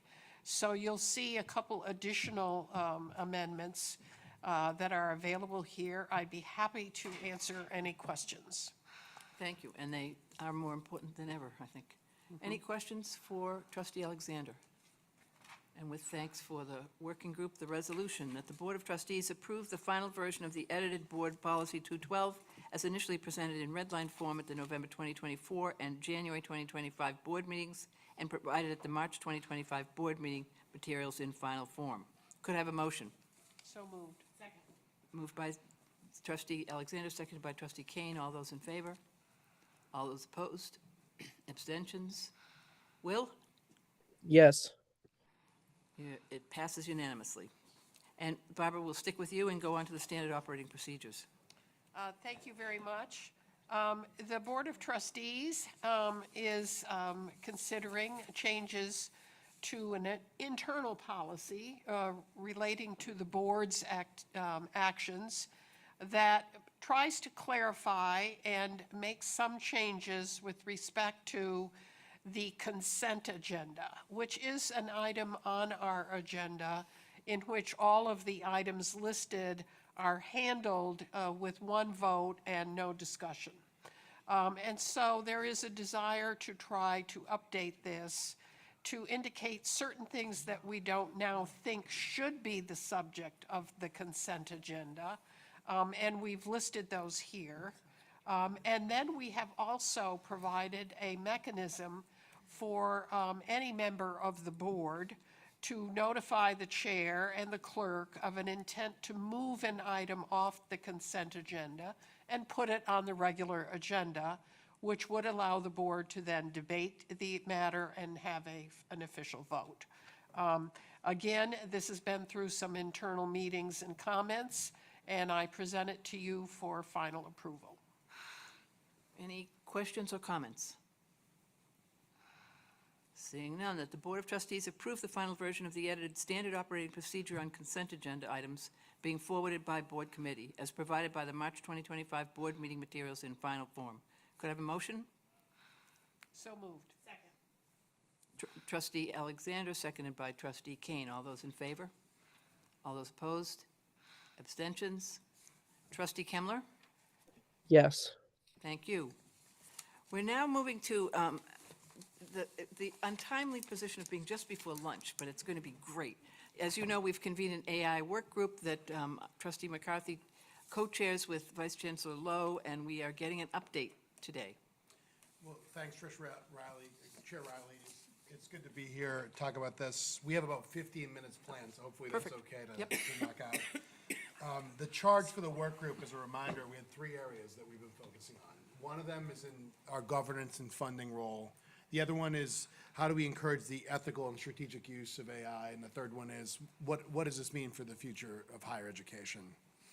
And some opening comments. It's interesting.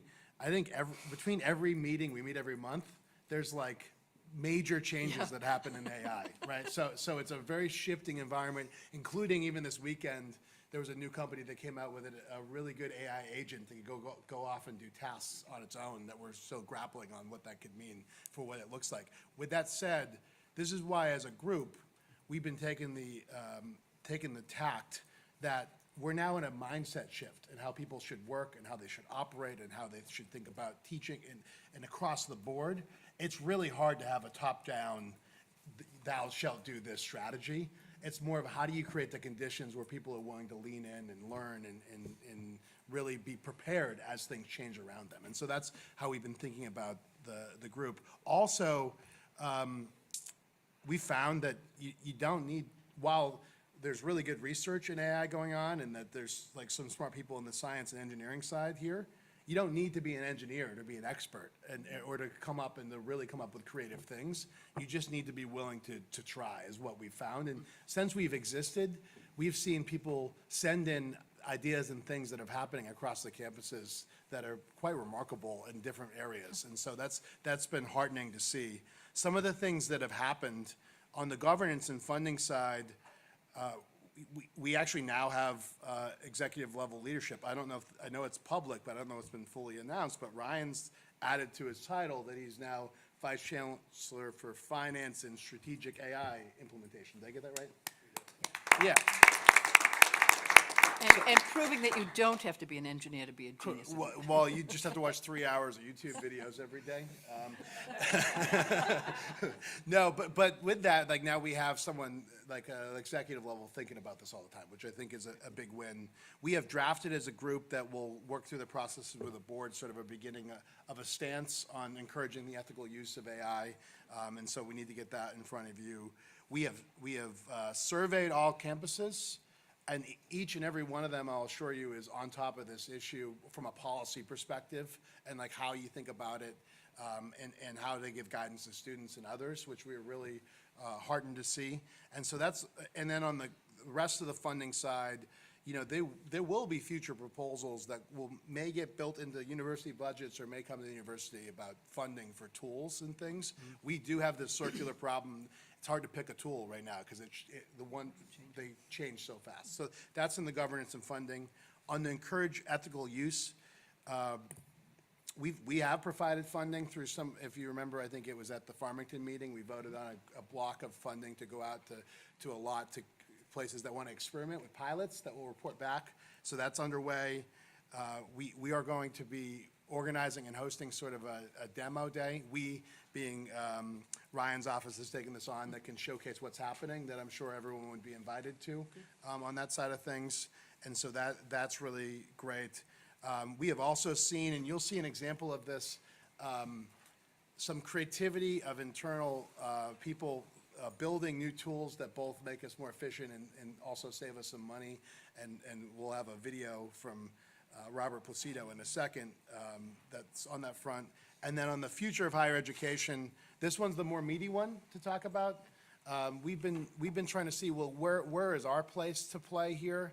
We've had a broader conversation with Ray's team about, well, what if you AI enabled your pace and all the systems around it to make it so, you know, humans are talking to more humans, not replacing them, but more make it more efficient. So if we wanted to go from X to much greater than X of enrollment, what would that look like?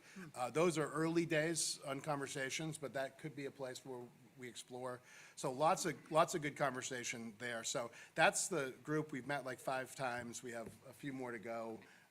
We've also heard from every campus representative in every campus out there, and we've set up meetings individually with them and kind of got what's happening there. And it was really exciting to see that a lot of people are leaning in this effort. So I think that's exciting. So we do have 3 more people to go, so I'll pass it off and it'll be quick.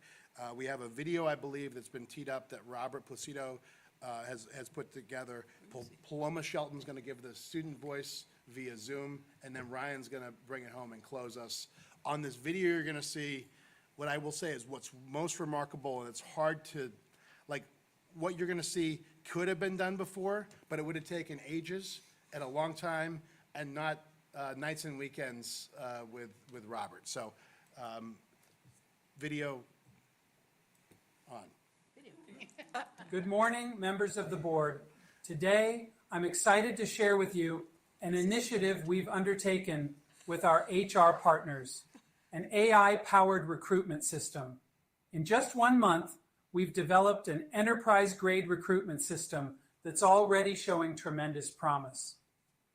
To put this timeline in perspective, enterprise systems of this scope typically take years to develop. Achieving this in 4 weeks is nothing short of phenomenal. How did we accomplish this?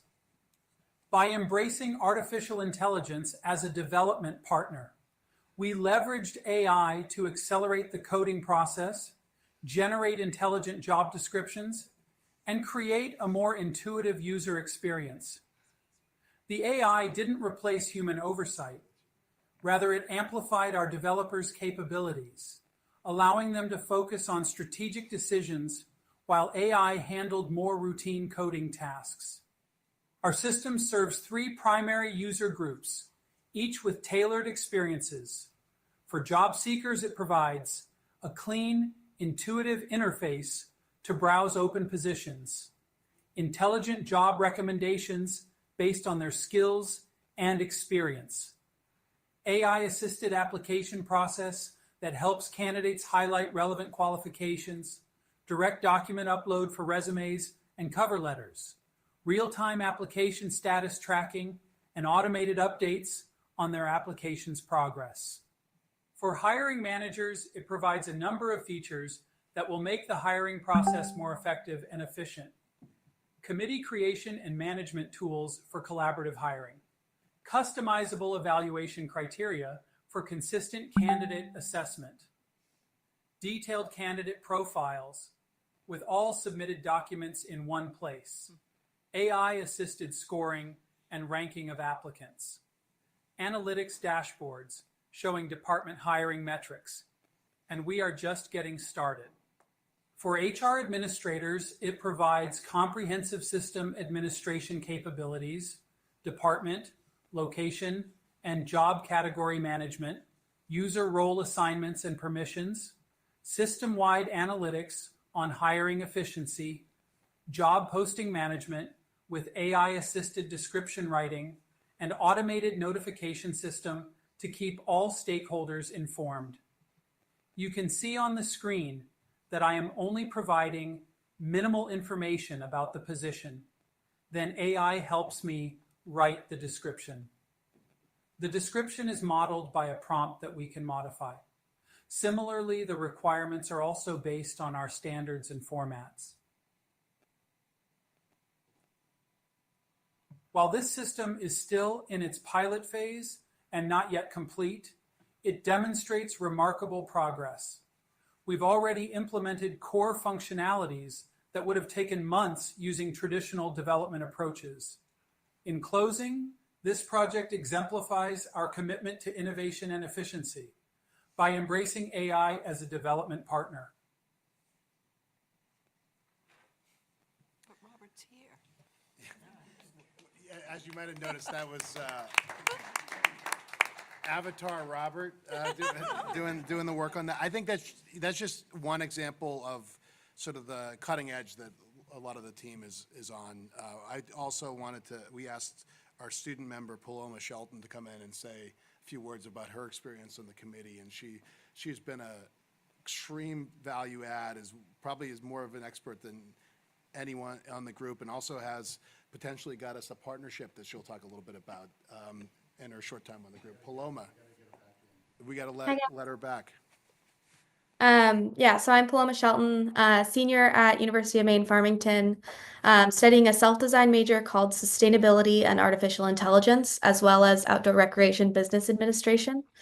So I have a little bit of a unique experience with technology. I grew up in Silicon Valley, so my upbringing with technology and my education around technology was always using the cutting edge and always being very used to using new tools. So when I came to Maine, I realized my peers had a very different educational experience around technology, especially new technologies. And I had the opportunity to do some thesis research around redefining readiness and higher education's role in an AI world. And throughout that research, talking to faculty and talking to a lot of my peers who weren't comfortable using this technology, especially after ChatGPT came out, they were scared of it. And what I heard a lot, especially from first-year students in the last 2 years, was that their K through 12 education has taught them to fear it, not just in it's going to take our jobs or all of that, but in that it's bad, it's against the rules, it's going to harm us in some way, and it's that not learning how to use it safely and ethically that is a problem. So how can we think about teaching in safe and ethical ways? And a lot of that was in my thesis of how can we teach AI fluency, of really the use of it at every level. Almost every person that I've talked to that's scared of it or thinks it's bad has never used it. And in my experience, as soon as I show them how it's beneficial and show them how it's has its limitations, the fear declines. And the professors that I talk to who have students who are using it in bad ways, they say that they wish that students were being taught safe and ethical use. So I think that's one of the most important things. And the other side of it is people in industry are saying it's not even a leg up to know how to use AI anymore. It's the base standard. I have peers who are at companies who say that if they're not using AI, they're not wanted at the company. So our role in educating for each individual one of our students, no matter the industry they're going on into, is important. Through all this work, I've had the opportunity to serve on the Farmington Committee on thinking about AI and the System Committee, which has been absolutely amazing, and 2 committees in industry. So I've worked on the Boodlebox Committee and the Perplexity Committee. And we're working with Perplexity to bring access to the University of Maine system. We're ironing out details and seeing what we can do. It's still very new, but we're seeing what we can do. And I'm really excited and honored that I was able to bring a student perspective to the board. Thank you.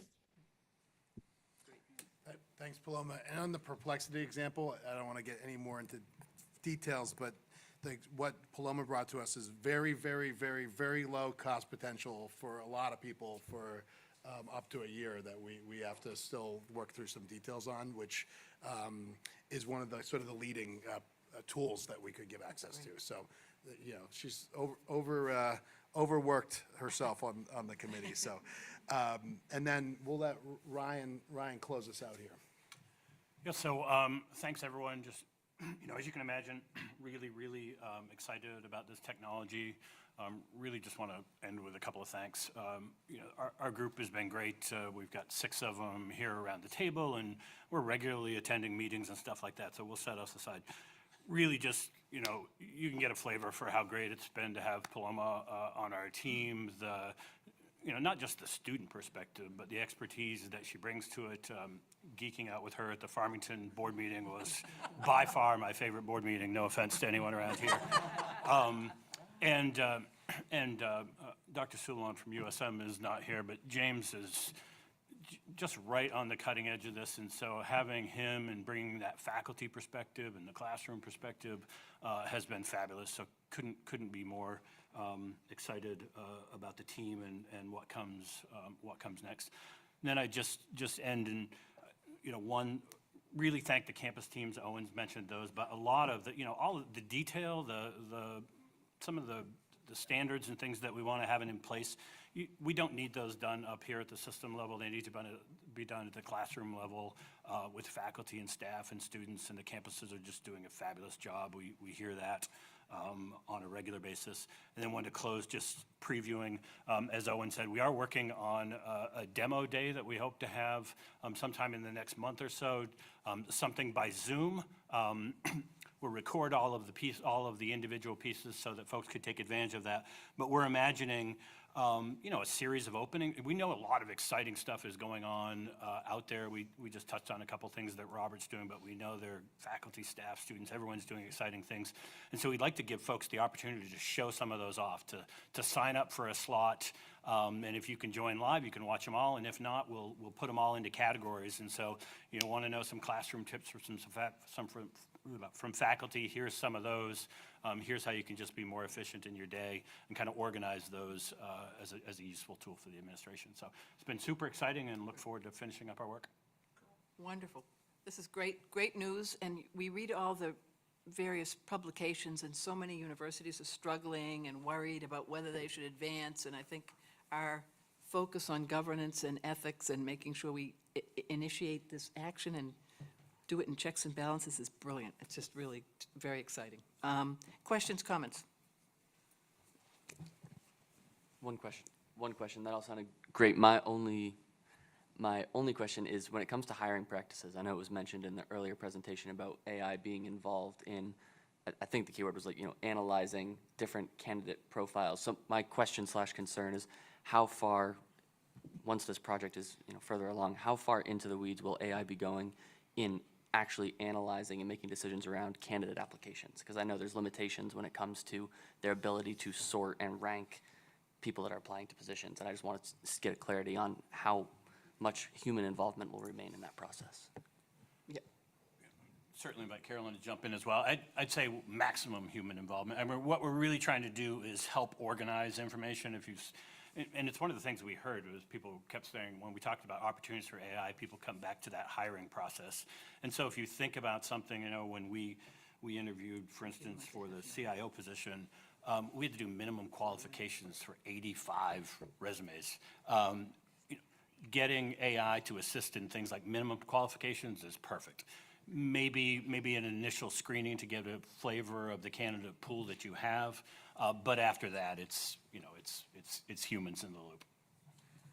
Yeah, and even with that project, right, this is a piece of software that we're buying already with a license that potentially we could replace the license if we have, so the AI flashiness of what the system has was great, but the underlying software we already have, and is there a potential to replace it? I know there's contracts and other things we'd have to work through, but that was the first question, and then they say, well, how do we make it better? But, on that, Ryan's right on that side.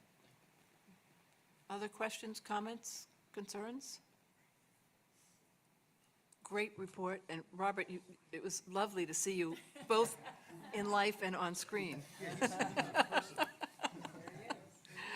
Let's, it's been a busy, busy morning. Let's break, and we'll do about 30, 40 minutes for lunch.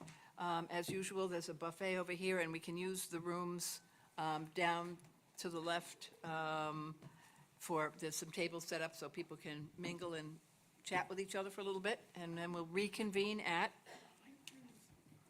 we'll reconvene at 12:45-ish, okay? I think so.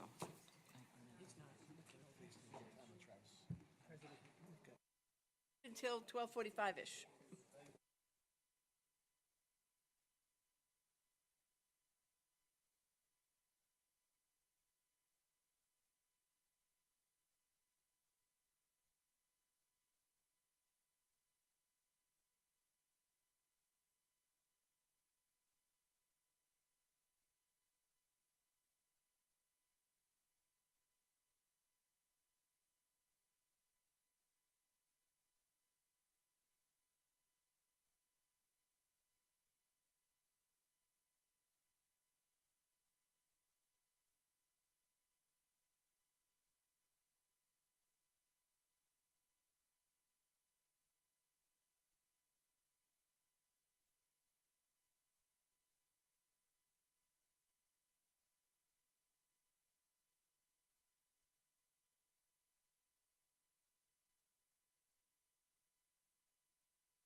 2-minute warning. Of course, we don't have the chance of, if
He is coming in 2 seconds. Okay, I do have a gavel, but it's a killer. Okay, small ones would be much better. The Chancellor has been called away for a minute, so we're going to jump and go into the enrollment report with Vice Chancellor Jeff St. John.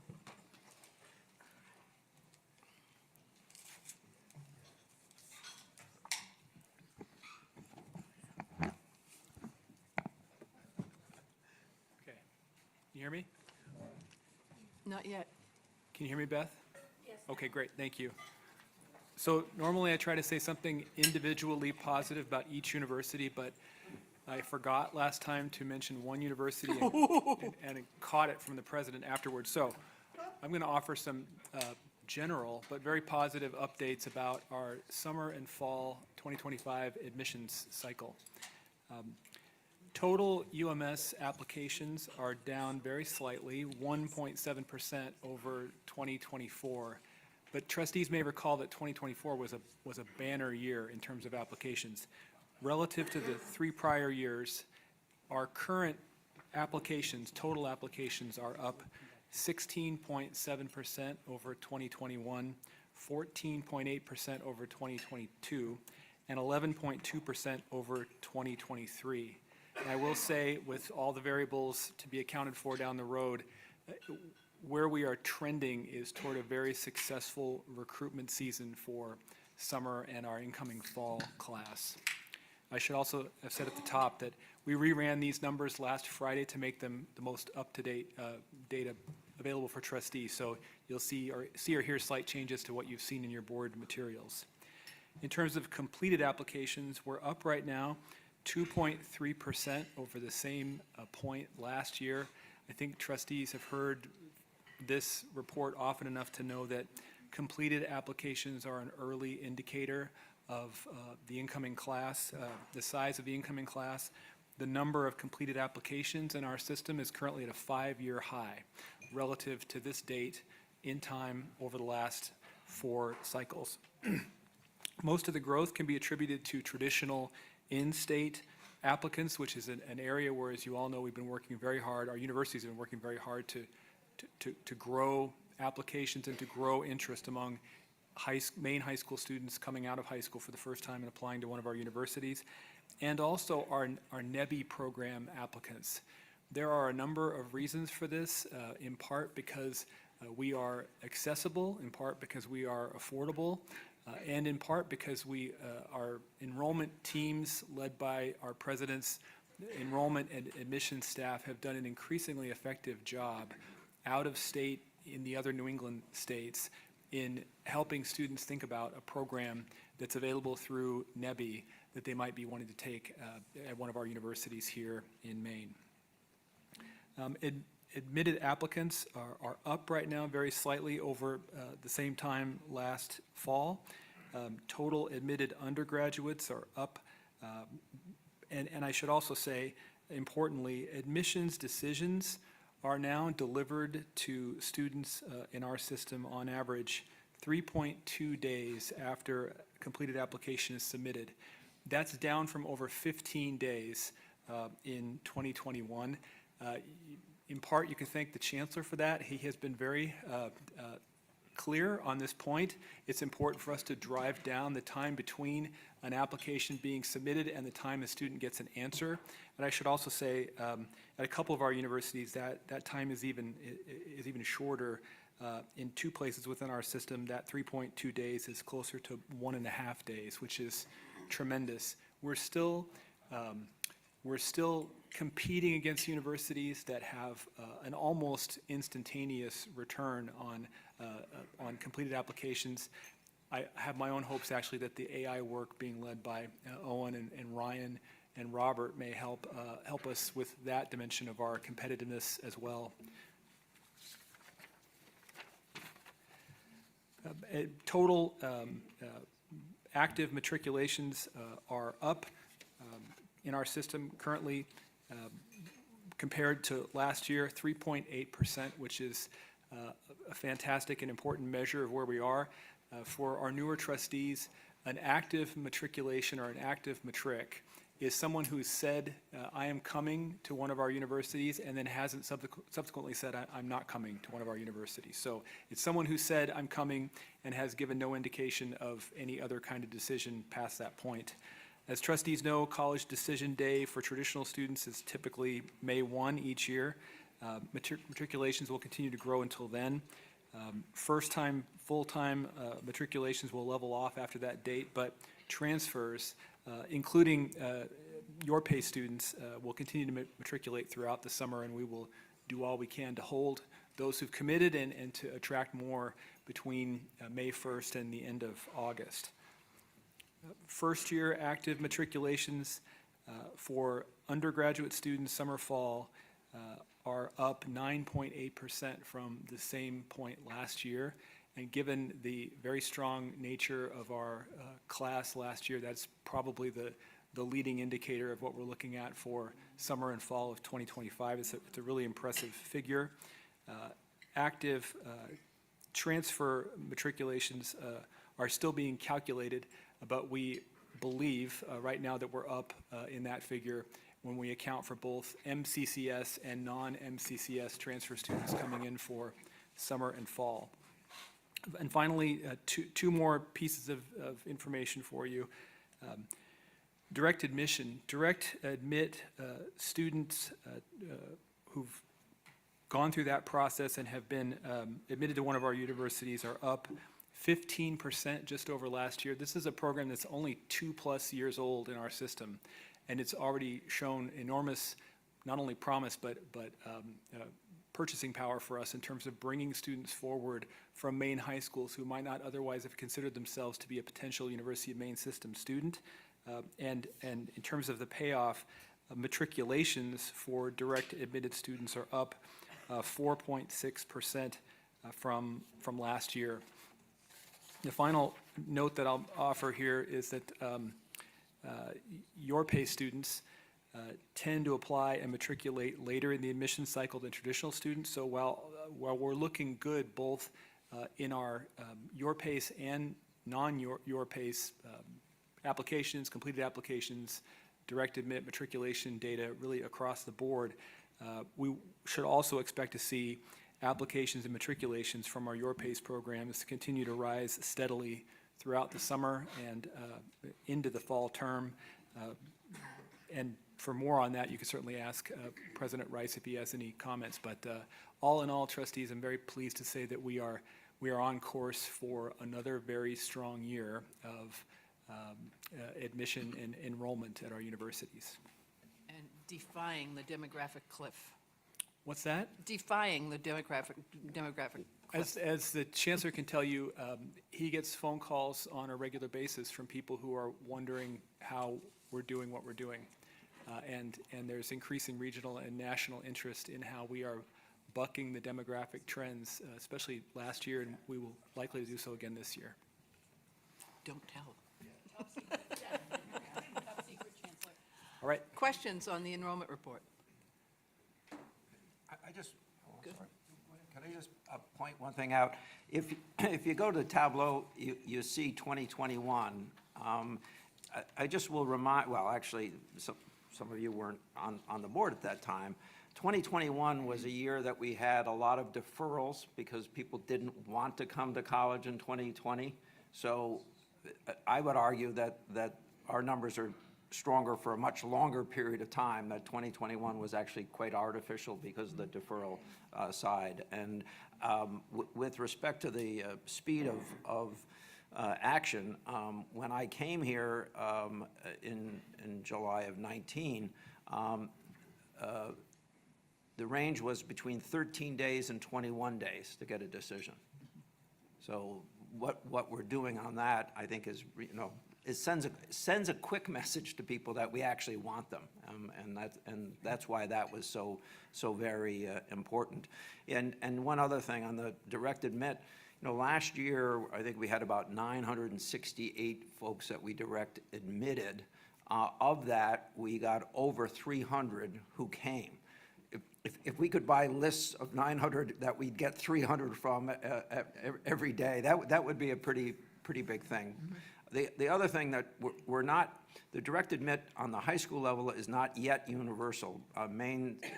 We have to deal with individual districts to get them on board, but it continues to grow. And obviously, when we have a student for early college, we have the data that we need to directly admit them, but we don't necessarily have the data from the school system to do everybody who would otherwise be analyzed and would receive an offer.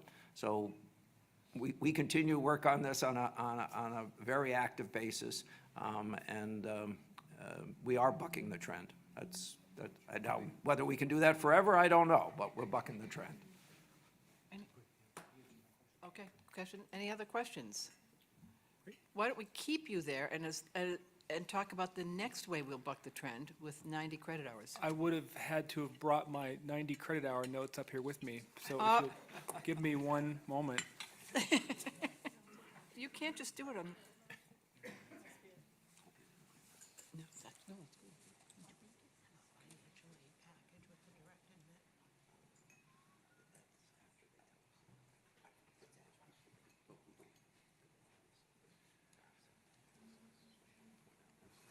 So happy to share an update with trustees on our effort toward developing an initial pilot cohort of 5 90-credit applied bachelor's degree programs. You have a summary in your board materials, and I'll just speak to a few points and then add a couple of more recent developments.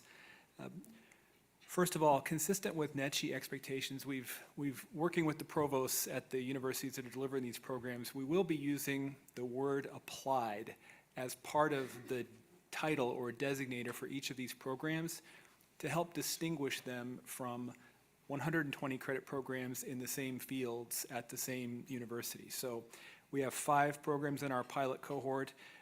It'll be applied business management at Fort Kent, applied public administration at UMA, applied Bachelor of College Studies at Machias, applied Bachelor of Liberal Studies in the Your Pace modality at UMPI, and then finally, and I'll make a note about this one in just a minute, applied psychology at UMPI.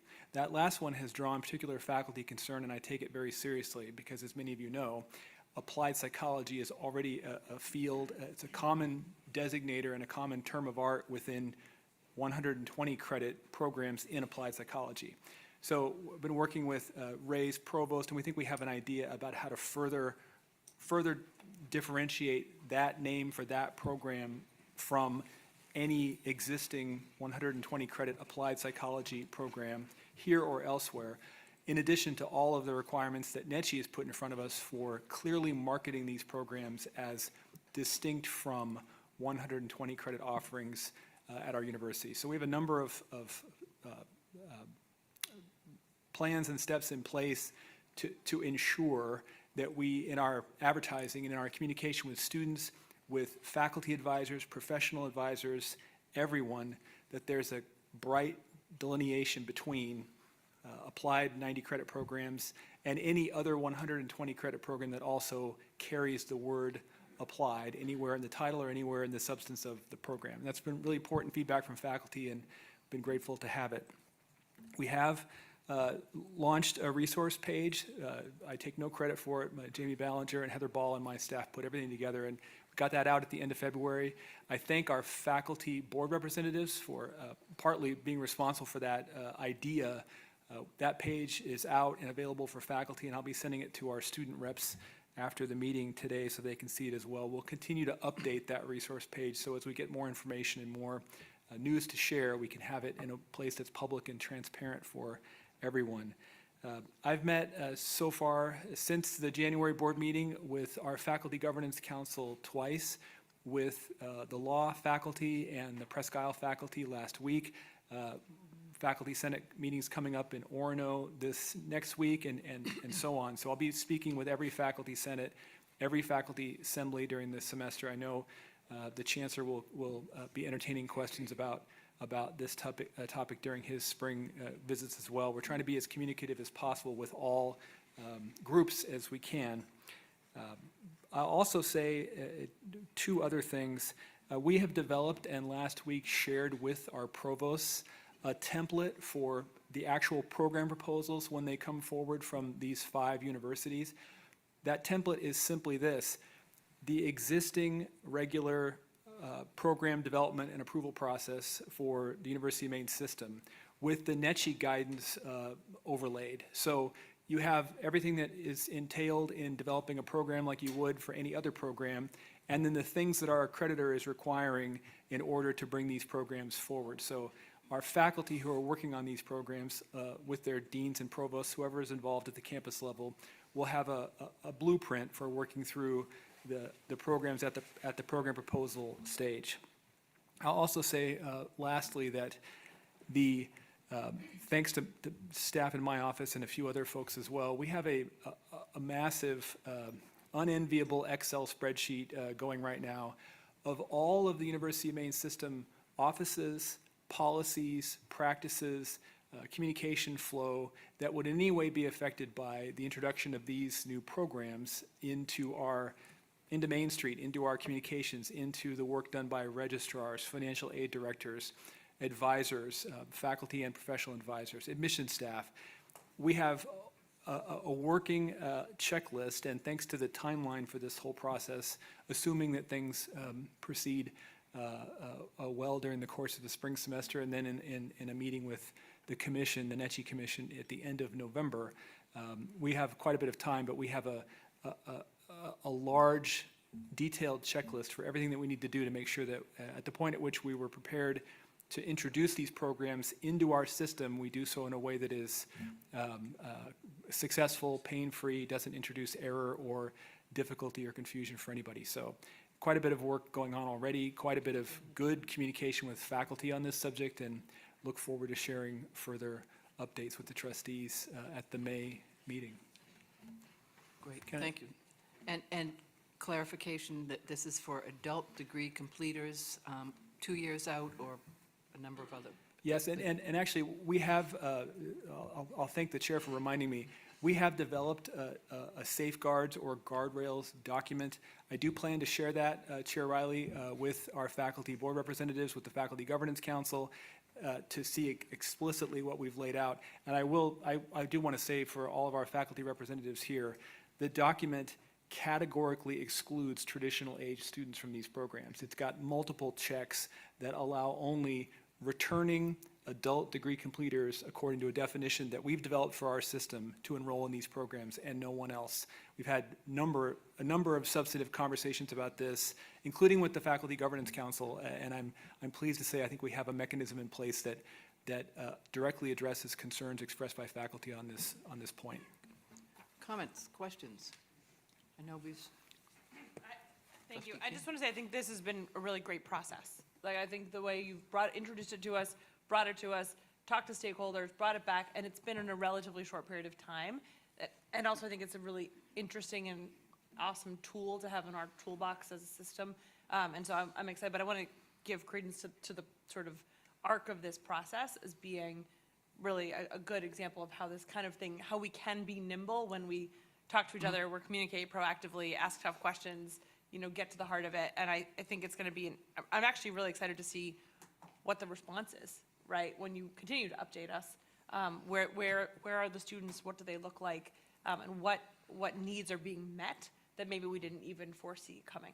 Thank you. Thank you. Others? Oh, Professor Menev. Thank you, Chair Riley. I want to speak about three things with respect to the 90 credit degrees. The first one is procedure. I already talked about the process by which these came up during the ASA committee meeting, so I'm not going to repeat that.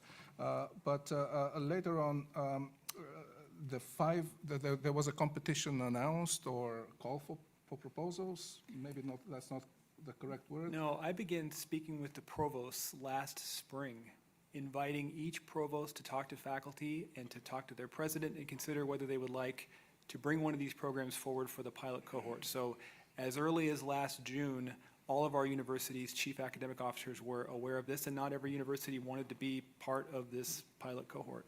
Okay, so I understand this has been the process, but something has been missing with the communication to the faculty, because I know I've heard from a number of faculty here at the University of Maine who said that they were considering making such a proposal, and they were told, "Oh, don't bother. We've already decided on which the 5 ones were." So the more transparency there is for this kind of process going in the future, the better. So I'd encourage more transparency on that. The next thing which I want to mention is actually is a question. These are 5 pilot programs. What is the plan going forward? What is the measure of success? How will they be evaluated? Will there be more if these are pilot programs? Perhaps there will be more. How many more? So I know this is work in progress, but the more we know about it, the more the faculty know, the better. Okay? And the third thing, you, Jeff, talked about differentiating with the applied name in the title, which I understand. One of my colleagues tells me that Georgia, for instance, has a different way of differentiating one of their degrees, not such an applied degree, but essentially an advanced associate's degree. They call it a nexus degree. So perhaps there is a way to differentiate it in a more creative way so that students and employers are not confused. And let me tell you that there is actually quite a bit of discussion among the faculty and possibly confusion. This is seen as a potential disruptor to the system of higher education, the whole system of higher education, because it's in between the associate degrees of the community colleges and the 4-year degrees of the University of Maine system, and there is a lot of potential for changes or disruption and also competition. Thank you. I can speak, Chair Riley, briefly to one of the Please. points that Professor Manev shared.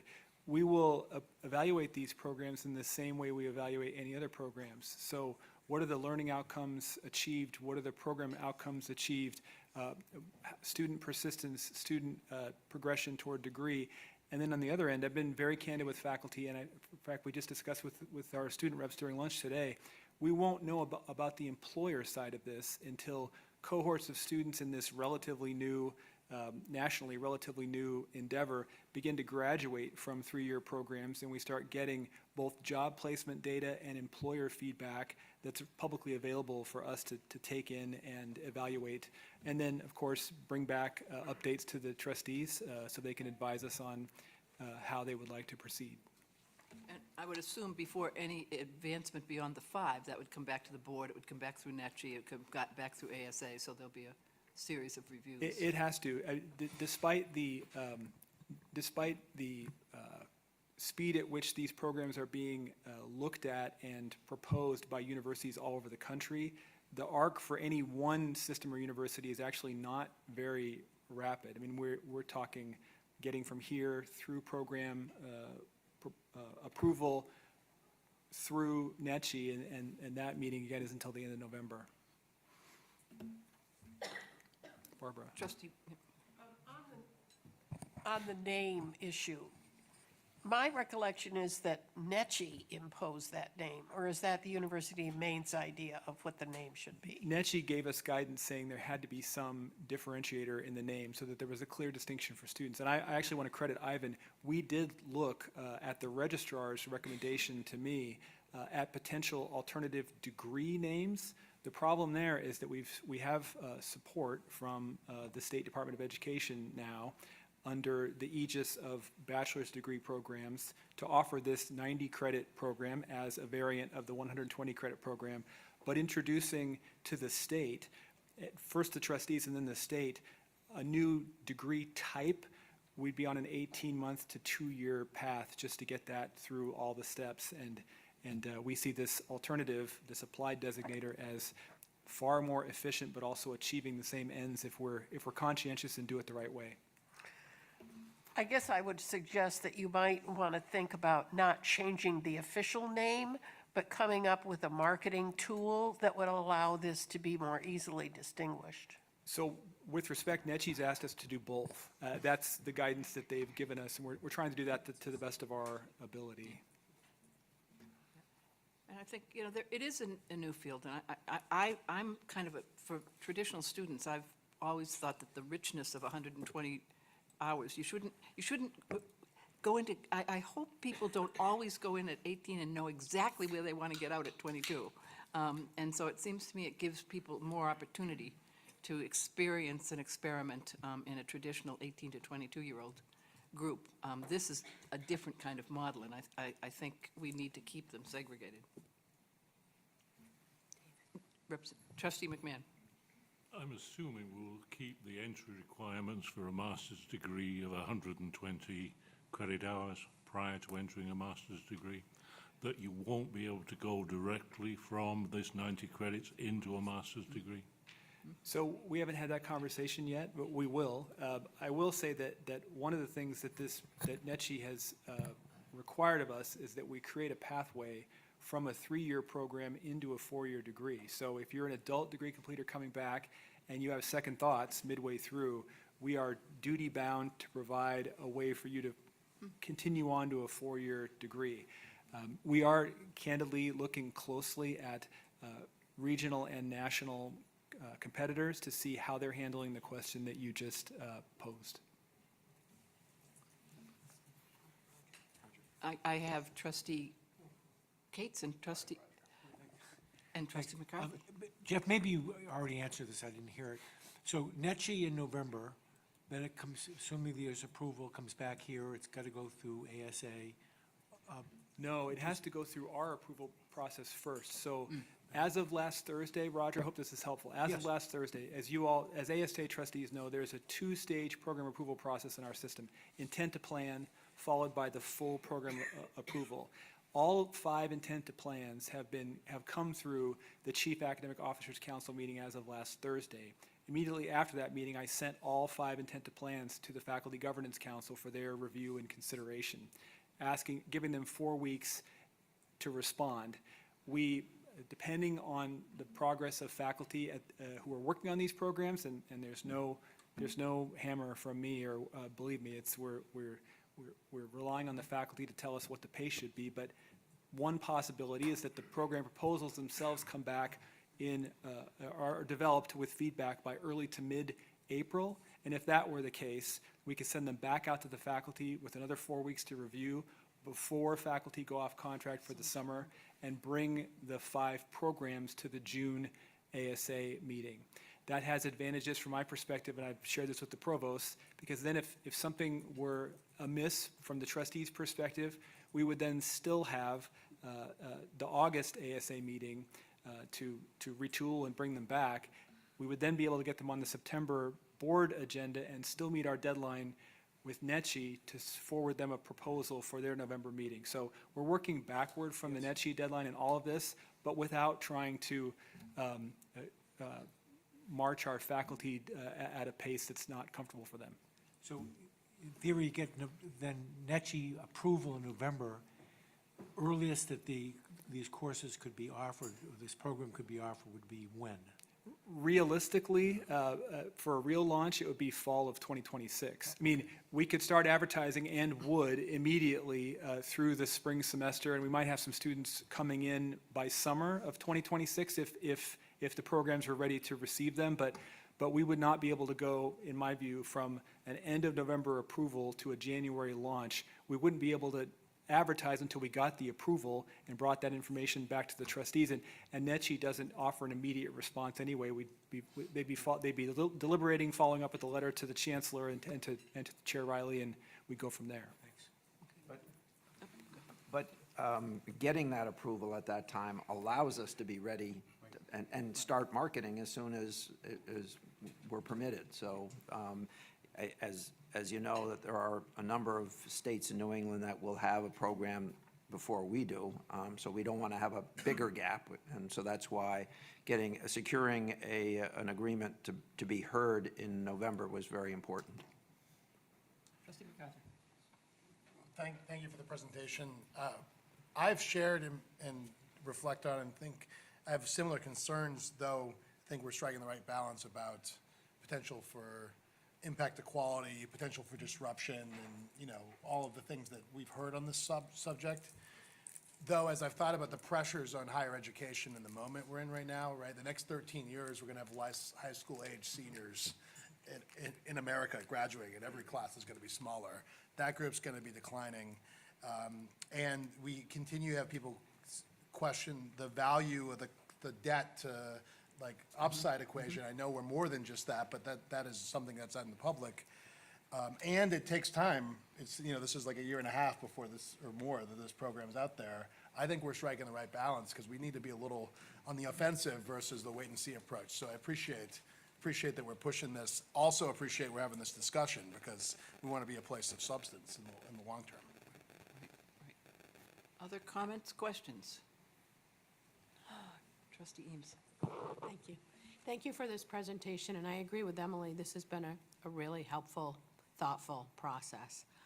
You've mentioned other institutions. Do you have any sense of how they are instituting this? Is it in the same, five majors, or is it something different? So in our region, in what was formerly our regional accreditor, but now we call them primary accreditor because there are schools outside of NETCHI. But for NETCHI, it's only 5 programs from any system or university at a shot, and only approval for those programs, not general approval. Other states, however, have mandated at the level of the legislature, our flagship university will begin offering these programs to first-time, full-time students, or our university will begin offering X number of programs or programs at each college at the university. There's an increasing array of responses from different states. I happen to think that the approach that we're taking is, to use Owen's word, balanced, in a way that allows us to avoid some of the mistakes that others may encounter who are first out of the gate, but also to the chancellor's good urging that we not be last out of the gate. And I think we're striking that balance pretty well. Good. Thank you. Good. Anyone else? Trustee Worth. Follow up on the master's continuation comment from earlier. So is the current plan, you're 20-something years old, you've worked for a while, you come back, you do this 90 credit hour thing, you go and work for another couple of years, and then you want to get a master's based on that. Is the current thinking that would not be allowed under the current program? Is that something that's up for deliberation? I know personally I have opinions on it, but. We just haven't made a decision about that yet, in part because our primary audience is going to be adult degree completers. We see, at least initially, a smaller percentage of those students rolling directly into a master's program. Now, some will want to, so we do have to make a decision about that before we get to that point. Thankfully, we have 8 months to discuss that with the presidents and the provosts and determine how we want to establish that. Okay. Thank you. Thank you. Anyone else?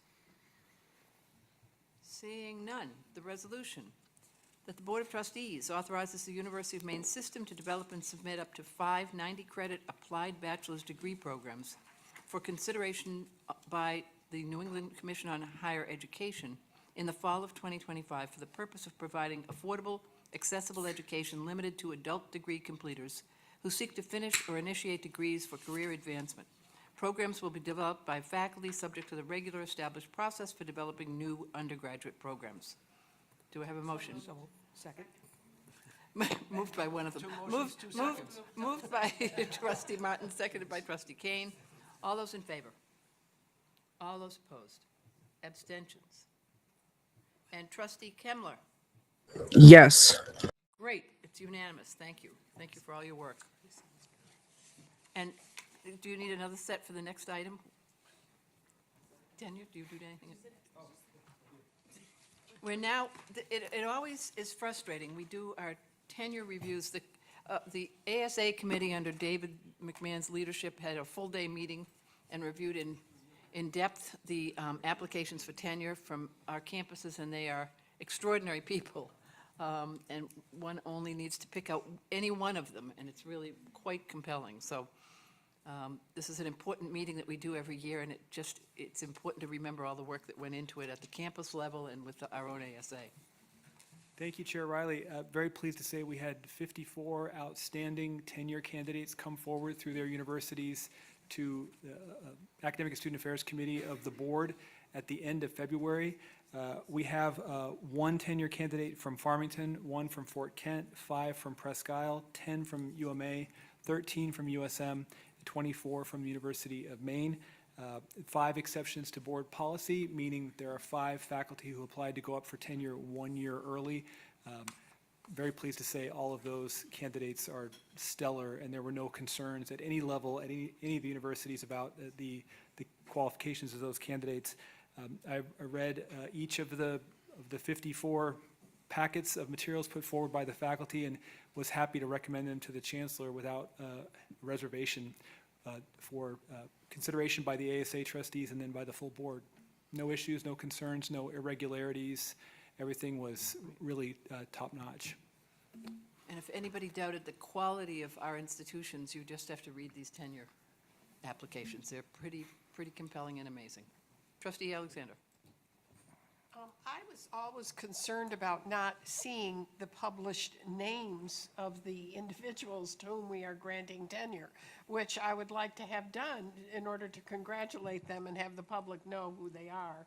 Could someone explain to me why this doesn't happen, or where the public version of these approvals exists? So we do have Sam Warren planning to send out a release. She just contacted me yesterday about this, and we have summary bios of each of the applicant candidates, and I think once the board has acted upon its consent agenda items, I'm happy to share those with the trustees. And we could put them in the minutes, the names, we certainly could, and in the future, we'll put them on the agenda. I think it's a good idea. And we do write a letter to, on behalf of the board, to each of them. But I think it's great. I think that it's very difficult to justify having a public vote about an unidentified group of people. And that's publicly what the problem is here. So we need to think through how to do this a little bit better. Thank you. Yep. Isn't it Personnel. fundamentally an HR issue, though? It's a 'Cause personnel I issue. think, to Yes, me, it that's makes exactly complete right. sense that they become public after we take the Yes, vote. that's right. But up and until we take the vote, it needs to be confidential. Yep, absolutely. Because it is an HR issue, and also, per our prior vote, it could even get pulled off the consent agenda, and somebody could make a change. Correct. And so I think it would be a slippery slope for us. Correct. From an Yep, HR yep. perspective. Yep. For that. I want to Yep. celebrate them too, and as Jeff knows, I was trying to promote an AI version of like, how many articles and how many publishing, how many like ways have they been awesome? But I can't wait to celebrate them in public once they are. Yeah, yeah, I think, there you are. So congratulations to, we did vote, didn't we? No. Okay, we need a motion on that the Board of Trustees accepts the recommendation for tenure submitted by the universities with the University of Maine system. Approvals will take effect September 1, 2025 for faculty with academic year appointments, and on July 1, 2025 for faculty and with fiscal year appointments. Motion. Trustee Kane, seconded by Trustee Martin. All those in favor? All those opposed? Will, Trustee Kemmler? Yes. Great. Motion passes. And there's one more for you, tenure at time of hire. This one is also easy. President Edmondson put forward a very talented, very accomplished faculty member at USM who has been moved into a tenure line position after many years at the university. This is a person whose responsibilities were primarily in the areas of teaching and service, who nonetheless, despite having no obligation to do so, has put together a very impressive research track record as well. So it's a person who, after many years of doing the work of really a tenure stream faculty member, is now, thanks to opportunity and leadership by the president, be in a position to assume those duties in a formal way. And given this person's exemplary record, tenure at the time of hire was the request of the president. I support it, recommended to the ASA trustees, recommended to the chancellor, and happily stand behind this, this tenure at the time of hire. Any questions, comments? Seeing none, that the Board of Trustees accepts the recommendation of the Academic and Student Affairs Committee and approves tenure at time of hire, Associate Professor in the Department of Environmental Science, with tenure to be effective September 1, 2024. That's common, that we go back to the beginning of the academic year. Just moved by Trustee Kane, seconded by Trustee Martin. All, did you have a question? Pat? Okay. All those in favor? All those opposed? Abstentions? Trustee Kemmler? Yes. Great, thank you. Now I think we can go back to the top of the agenda and take up an issue that I know is of extraordinary concern to all of us, the changing priorities and interpretations of the new administration, which I know is requiring great time and attention of all the presidents, the chancellor and his staff, and this is our opportunity to get a lay of the land about what the implications of that might be. So let me begin by saying that actually all of the presidents, all of the vice chancellors have been involved in fairly constant discussion on all of these issues at a minimum twice a week. And as you know, we also stood up a site where we publish information as we receive it from the federal government or otherwise. But to put it into context, let me say that for fiscal year 24, the University of Maine system received $226 million in federal funds. That included $137.8 million in federal student aid, including Pell Grants, $35.8 million in federal student loan funding, and $92.2 million in federal work study, $3.3 million work study, $87.9 million in federal grants, contracts, appropriations. This is heady and big stuff. And we are pushing back in an appropriate way, and we stand by our beliefs that we need to be treating faculty, new hires, existing faculty, existing hires, our students in a fair and an equal way, and we will stand by that. Having said all of that, we're getting information almost by, every couple of hours. Big hold was put on a number of grants just earlier today in the hundreds of millions of dollars for throughout the country. So what are we doing? We stand by our students and their welfare, by our staff and faculty. I've said that before, but we take that very, very seriously. So seriously that we were one of the 22 states to join. Our system was one of the systems that joined 22 states to fight back and got the first TRO applied on that basis. So I think we are demonstrating that we believe that there are contracts. We've been led to believe that monies would be available. We're going to fight those fights, but do it in a respectful way. And try not to make ourselves any more of a target than we have to be I would also say that although I thank the vice chancellors and the presidents, I particularly want to single out the University of Maine, its president, and supporting staff for really outstanding work in helping guide all of our universities through this path. We will continue to meet throughout this period of time, this period of challenge. I have mentioned to a number of you what we really have done is taken our COVID experience and how we shared information and controlled those discussions to make sure that everyone was getting what they needed to know. That's what we're implementing in this case. Again, Joan and company are just doing an outstanding job, not only for her own university, but for the whole system in its entirety, and we really, really appreciate it. I know that there are, I know that Joan and I and other people have participated in conferences with other folks. By and large, this is the approach that most universities, particularly systems with large funding coming in, is in fact taking. So we stand by what we stand for. We will keep the board absolutely informed. We will continue to publish the statements we get from our federal authorities, and we will continue to fight like the Dickens to make sure that we get our fair share. And I very much appreciate, the board should know that the chancellor and the president have been calling me, so we are in the loop and we will, convene as necessary. I think the reality is that this changes so fast. Decisions made, decisions changed, and I think we just have to stay calm and watch what's happening and stay true to our values. But it will be a work in progress.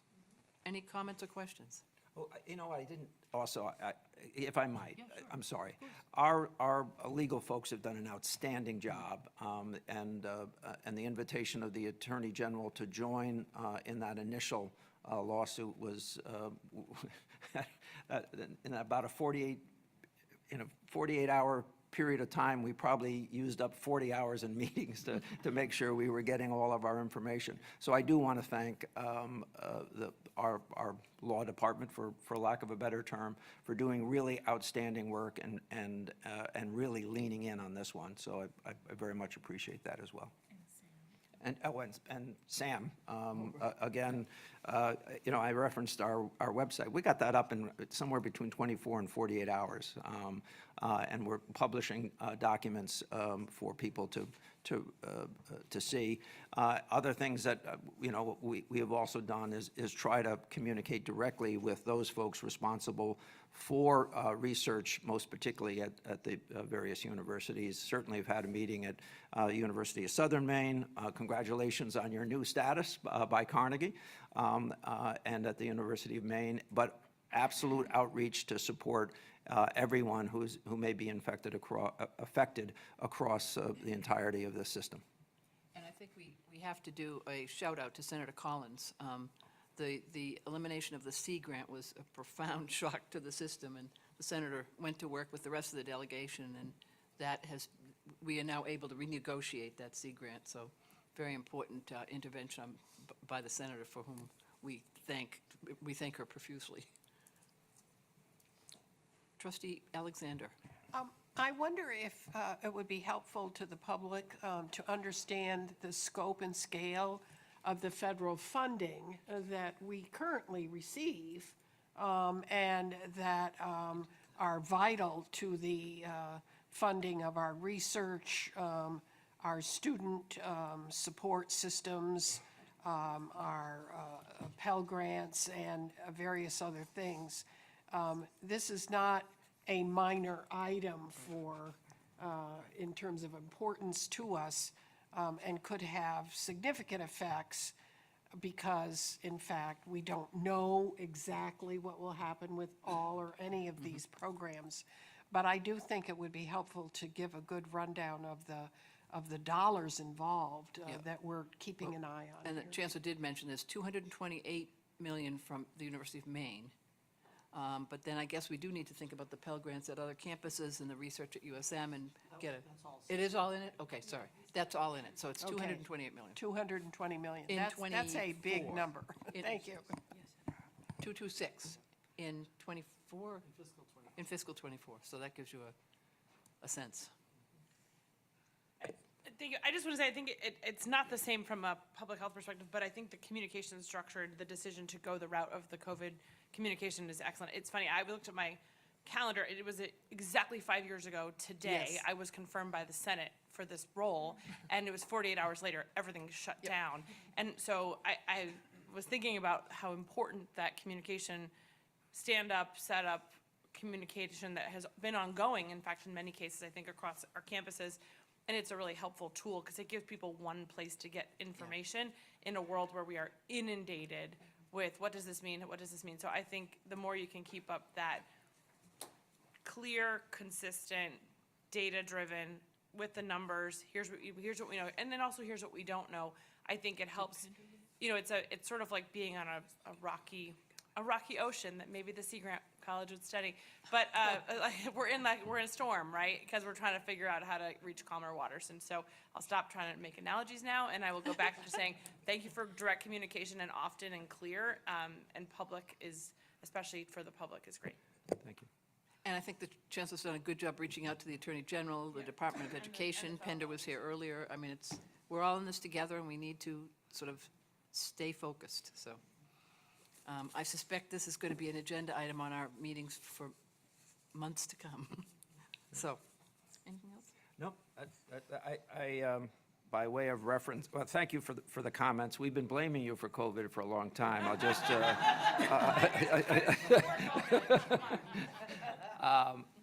I think it is important that we communicate.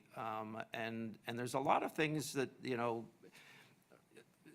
people whose careers are likely to be impacted are probably already aware of it. And it's our obligation to keep them current, to offer hope. I think some of the legal actions do in fact offer hope. But, you know, NIH reviewing everything that they're doing is a scary proposition. So we move forward, we work together. I think our presidents, vice chancellors do an outstanding job, and I've given accolades to the University of Maine, which has really been very, very important to the quality of our response. But everybody's been good.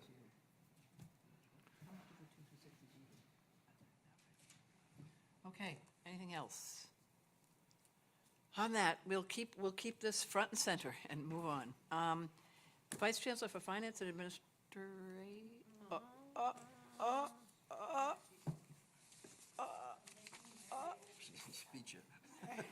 Where, okay.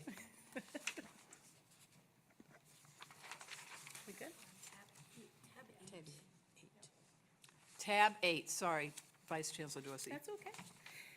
Good afternoon. I'm pleased to be joined today by two colleagues. First, Grace Garland, who is UMS Transforms Program Director, and also Eileen Morin, who is the Program Coordinator for MGI and Thor. And as a reminder, those two programs are some of the programs that were early adopters in the multi-campus collaborations. So MGI is our Maine Geospatial Institute, and Thor is our Tourism, Hospitality, and Outdoor Recreation faculty. So they're joined today to talk to me about internships. And at previous meetings, we've talked a lot about the value of experiential learning, such as internships or practicums, and what that means for someone's educational experience. Resources can at times be a barrier to these experiences. So at the system level, we are always looking for ways to help support both the students, but also the employers and folks that would like to be able to offer these opportunities to our students. So Eileen and Grace are here today to talk and give a brief update on the development of some system-wide initiatives or multi-campus efforts around internships.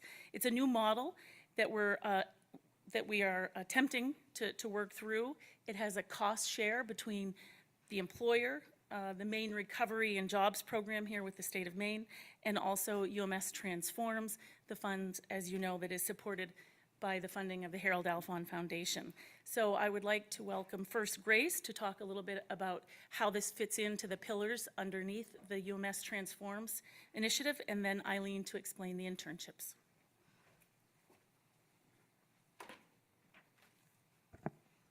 Hi, I'm Grace Garland. I'm the project director for UMS Transforms.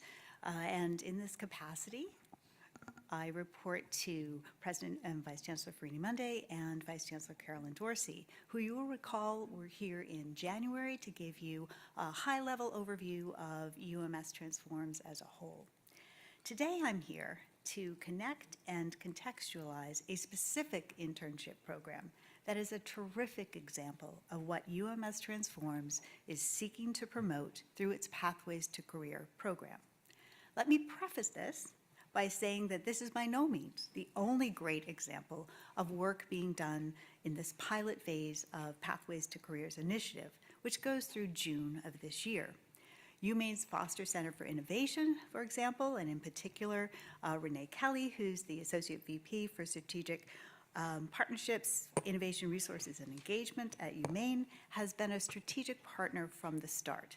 The Innovate for Maine Fellows and the important work that they are doing in developing internships in the forestry, resources, and manufacturing sectors is also just a terrific example of this early work. However, the Maine Geospatial Institute's program that you're going to hear more about in just a minute is a particularly good model for system-wide communication and collaboration. So now let me contextualize why the MGI model fits so well with the vision of UMS Transforms.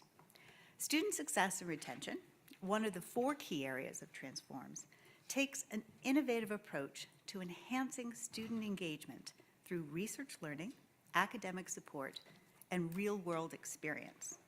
By providing tailored academic resources, fostering relevant learning opportunities, and ensuring students can connect their academic journey to their future careers, we are creating an environment through UMS Transforms that not only helps students thrive academically, but also empowers them to persist through graduation and transition successfully into meaningful careers. We talk about the developmental trajectory of student success and retention as follows. Research learning experiences, which are those first-term, first-year student experiences with research and genuine inquiry, you have something to contribute. Gateways to success, those high-impact interventions that help students when they hit a difficult patch. You belong here, and you can tolerate challenges. Advanced RLEs, which come later in a student's academic journey, your work is meaningful. And finally, Pathways to Careers. Your work transforms your future. Let me repeat that. You have something to contribute. You belong here and can tolerate challenges. Your work is meaningful, and your work transforms your future. With that, I would like to hand over to Eileen to talk about the early success of the Maine Geospatial Institute internship program. Thank you, Grace.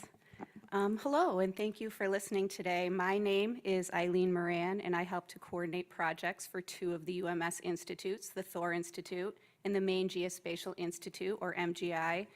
I'd like to start by sharing 4 student stories. Story number 1 is about Angelo Palome, an ecology and environmental science student at UMaine. Angelo was a Maine Geospatial Institute intern with the Maine Forest Service. Angelo did something really interesting and valuable. He built an online tool for Life Flight of Maine that tracked site conditions at light flight landing pads in Maine's most remote areas. Story 2 is about Gunnar Martin at the University of Maine at Farmington. Gunnar was an MGI intern with the Maine Municipal Planning Assistance Program.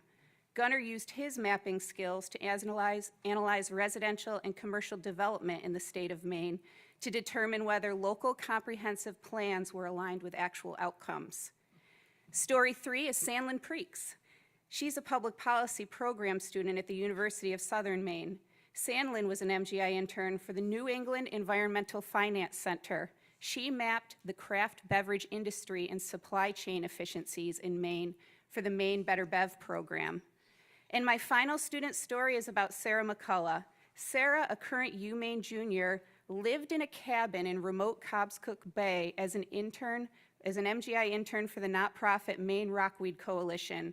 Sarah agreed to work hours that were based on the ocean tides. She was photo documenting and mapping the spatial distribution and intensity of rockweed harvesting. Rockweed is that common seaweed you see clinging to Maine's rocky coast, and it's being scrutinized in the context of harvesting for economic value. Those are my 4 student stories, but they're only 4 of 15 undergraduate and graduate students in the 2024 MGI Summer Internship Program. Students were paid to conduct Geographic Information System, or GIS, projects for different Maine organizations. Students and the faculty who served as their technical advisors came from universities throughout the UMS. They all actively connected with each other as a network to problem solve. They created partnerships that transcended their individual campuses. In 2024, we had 45 students in the UMS apply for 15 positions, and those interns worked more than 4,800 hours for our really impressive list of site sponsors: the Maine Bureau of Parks and Lands, the Maine Department of Inland Fisheries and Wildlife, the Portland Water District, Maine Department of Agriculture, Conservation, and Forestry, the Sunrise County Economic Council, to name a few. And not only are those really impressive site sponsors, they needed these students to perform critical projects, which is not always the norm for internships. But because these students possess a skill set that is needed in Maine, they were needed at their internships. So MGI faculty worked directly with site sponsors and students for the duration of their summer projects. The faculty reviewed student coursework to connect the right student to each project based on what they'd learned in the classroom. Faculty also provided discipline-specific resume support, and some interns were even afforded access to GIS conferences and networking opportunities. So at the conclusion of the 2024 summer program, many of our site hosts asked us, how can we do this again? So here we are, and thanks to system support, we're going to do this again. And we have some new partners this round: the Department of Marine Resources Coastal Mapping Program, a component of which is an invite to take part in using sonar to map the ocean floor, the Shaw Institute in Blue Hill, the State of Maine Geological Survey, and others. And this time around, we realized we needed to look at this program through the lens of building towards financial sustainability beyond grants, beyond the MJRP, which was the source of funding for 2024.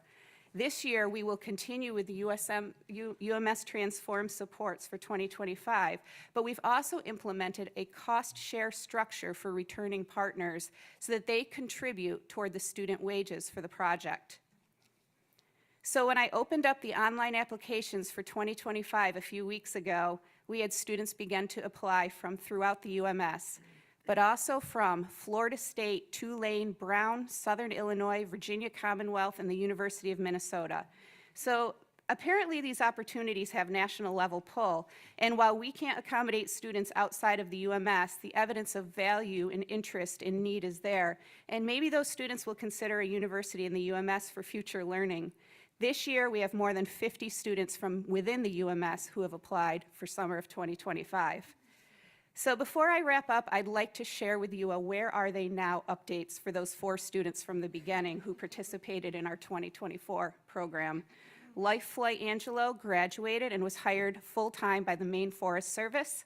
He is also credited with helping to create mapping tools for the Maine Forest Service Hazardous Fuel Reduction Program, which aims to reduce the risk of damage to communities during wildfires. He was selected for wildfire assignment in Northern California. Gunnar is currently a Farmington senior and working his new internship with the Seven Lakes Alliance.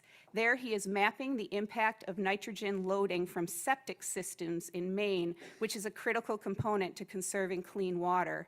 Sandlin is in the Masters in Public Policy Management program at USM, pursuing her goal of working in ESG and sustainability. And Sarah of Rockweed fame is wrapping up her junior year at UMaine, while also working a coveted internship position with the Gulf of Maine Research Institute. So what more can I say, except I can't wait to see where the 2025 students land. Thank you to Grace and Vice Chancellor Dorsey and the system for its support, and to the MJI Executive Committee, especially Matt McCourt at UMF, who has been the PI for the MJRP grant and first shaped this unique approach to student workforce readiness. And thank you all for your support.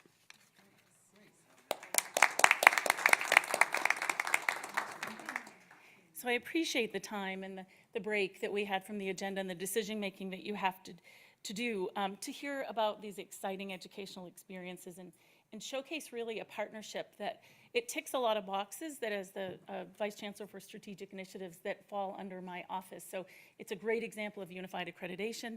It's a wonderful example of finding ways to leverage the funds from UMS Transforms, but it's also a lot about our partnerships with the state agencies, but also the communities and the organizations in those communities that we serve. So when I was meeting with Eileen for one of our routine and standard kind of updates, she was telling me these stories, and I said, okay, we're going to be on the agenda. We'll take a break from some of the heavy stuff, come before the finance, give you guys a little bit of break between, and get to hear some of the exciting stories and what our students are doing and how they're making an impact. So thank you. Thank you. And that's really important for us. It's why we do this work, right? So thank you. Okay, now can I go to Brian, the Vice Chancellor for Finance?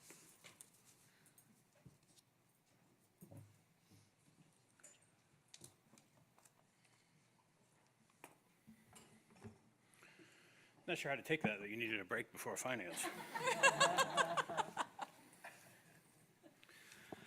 So just two items today. Going to talk a little bit about investment returns and a little bit about budget timeline.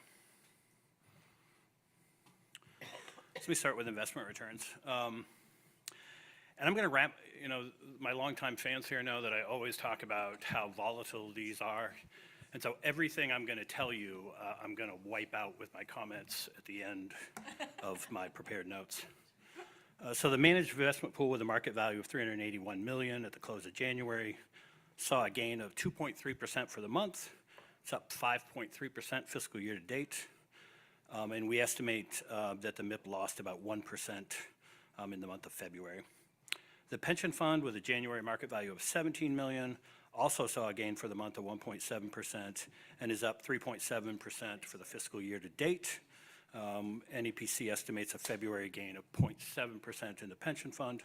And then finally, the operating fund with a January market value of $349 million saw a gain of 0.9% for the month. It is up 3.9% fiscal year to date. This equates to a year-to-date net return of $9.5 million, or $7 million over our annual investment return rate, or our annual investment return budget of nearly 2.5%, or excuse me, 2.5 million. The portfolio has a 0.6% estimated net return for February. So I routinely take a look at what the markets are doing before I come up here. It's not a one-for-one correlation, but it tracks pretty close. And I can see my handwritten notes right here where I wanted to note that the Dow was down nearly 4%, and then I crossed that off about an hour later and said that the Dow was down nearly 5%, and then just before I walked up, I changed that to 5.5%.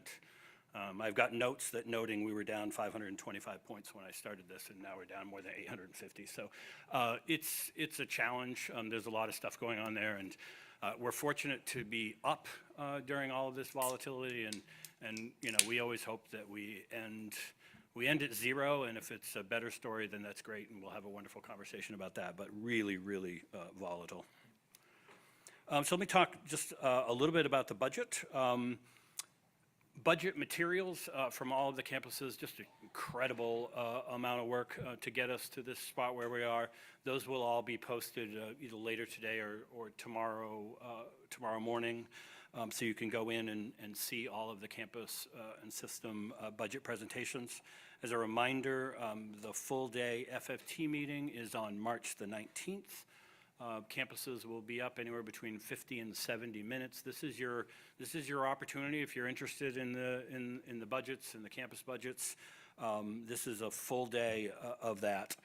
As a reminder, that is live on YouTube. If you don't have the time to spend 8 hours with us, that video will be there for you to come back to and back to and back to. So a really good resource, and strongly encourage not just the trustees, but everyone from the campus, everyone in the campus community to take advantage of that, learn a little bit more about our budgets. On April 16th, the FFT committee will hold a budget workshop from 9 to 12, so that will be the opportunity for the committee. You've heard the presentations. What kind of questions do you have that you didn't get an opportunity to ask? And then we'll be back 2 weeks after that on April 30th ideally for a favorable committee vote from FFT. And then we'll be back in front of the board at your May 18th and 19th, hopefully for budget approval for the FY26 budget. So lots more to come on that, lots of it online. Encourage you to participate in that, and I'm happy to answer any questions if there are any. Thank you. Questions for Ryan? Seeing none. Thank you. Thank you. And may the stock market not be so volatile. Do we have? Robert looks like it's his turn to speak. We have to do we have to do 14 and 15. Okay. Yes, we're still in finance, Robert. I know you want to do it, but tab 14 is the Osher School of Music, the Steinway Piano Financing Project and Reimbursement Resolution, and President Edmondson. Thank you so much. We are seeking authorization to expend up to $2.8 million for Steinway pianos for the Cruz Center for the Arts. We do have philanthropy that has already started to come in for this project, even though we've only quietly spoken about this with a few people. And so we do have a commitment of up to $750,000 in hand, and then we have a trip planned to the Steinway factory later this spring semester where we're taking some prospective donors and some others who know of people who would be interested in the piano project. We're told that once the pianos are in place, the philanthropy really does come for this kind of project. The Steinway project will really do a lot to elevate the reputation of the Osher School of Music and the Cruz Center for the Arts, and it will also help us to attract and retain students and faculty in ways that are going to be, I think, pretty extraordinary. Questions for President Edmondson? Seeing none. That the Board of Trustees accepts the recommendation of the FFT Committee and approves the Financing Project and Reimbursement Project Expenditures Resolution to authorize the University of Maine system acting through the University of Southern Maine to fund pianos and related costs with a project total up to $2.8 million, using financing with a maximum principal amount of debt of up to $2.8 million, and declares official intent for system reimbursement from the proceeds of tax-exempt obligations for certain capital expenditures funded by the system prior to the issuance of such tax-exempt obligations.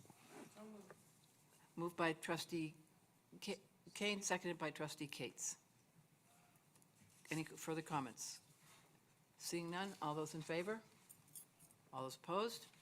Abstentions? Trustee Kemmler? Yes. Thank you, the motion passes. On one, there is a condition to this motion. Yes, what is that? We want to see you play on one of these Steinways. We saw from your letter that you're practicing. I am taking piano lessons, and I will be ready. Okay. How long do we have to wait? Through the sometime in the summer, early fall. Okay. Tab 15, the Maine Graduate and Professional Center, the Maine Center. And Seth Goodall, the CEO, is here. Thank you, Chair Riley and honorable members of the Board of Trustees. It's great to be here. I do not have a formal presentation today. As you know, I was here in January giving you an update, and I also appeared in September, which actually served as an information item from a formal standpoint for the request that I'm going to have before you today. And that request is approval of up to $8.5 million for spending on renovations to the Maine Center, the Maine Graduate and Professional Center. The focus of those dollars will be on 2 floors in 7 Custom House Street. And as you know, we're very fortunate to be able to have this project thanks to the generosity of the Harold L. Fawn Foundation and as part of UMS Transforms. I did include just an overview slide in the presentation, which I'll allow you to read on your own if not already done. That demonstrates the timeline. With these dollars, we expect to go under construction in June with the completion in early Q1, hopefully, with opening those 2 floors approximately in March. We're pleased that we onboarded Landry French as our construction manager at Risk Service, and we also have the architects, of course, Harriman and Goody Clancy that you've heard about before. Just really importantly, it's good to know where the dollars are coming from, and there's 3 buckets of those dollars. First and foremost, thanks to the support of the governor and the legislature, we're using approximately $6 million of capital improvement funds that were set aside for the main center, originally at $9 million. Some of those have already been spent down, of course. Number 2 is $2.4 million, thanks to the leadership of Senator Collins and King and the entire Maine delegation under congressional directed spending. And yes, we do have those funds. They are in the bank account. They arrived last fall. And I do want to thank President Freni-Mundy and as well as Vice President Jake Ward for their leadership on that. And Jake Ward serves as the PI on that project. Lastly, we have approximately $250,000 in capital reserves from the main center that we've been able to set aside for construction purposes. In addition to that, just want to mention that we are working very closely with, of course, Vice Chancellor Lowe, as well as the Board of Trustees on our ongoing operating costs, as well as how we manage the Alphon dollars going forward, specifically what some people may refer to as the cliff effect as it relates to faculty and other programming as that transfers onto the respective universities in future years. I know that's always of concern for this board, and we are working with those dollars and budgeting very prudently as we move forward. So I'd be happy to answer any questions. Great. Questions?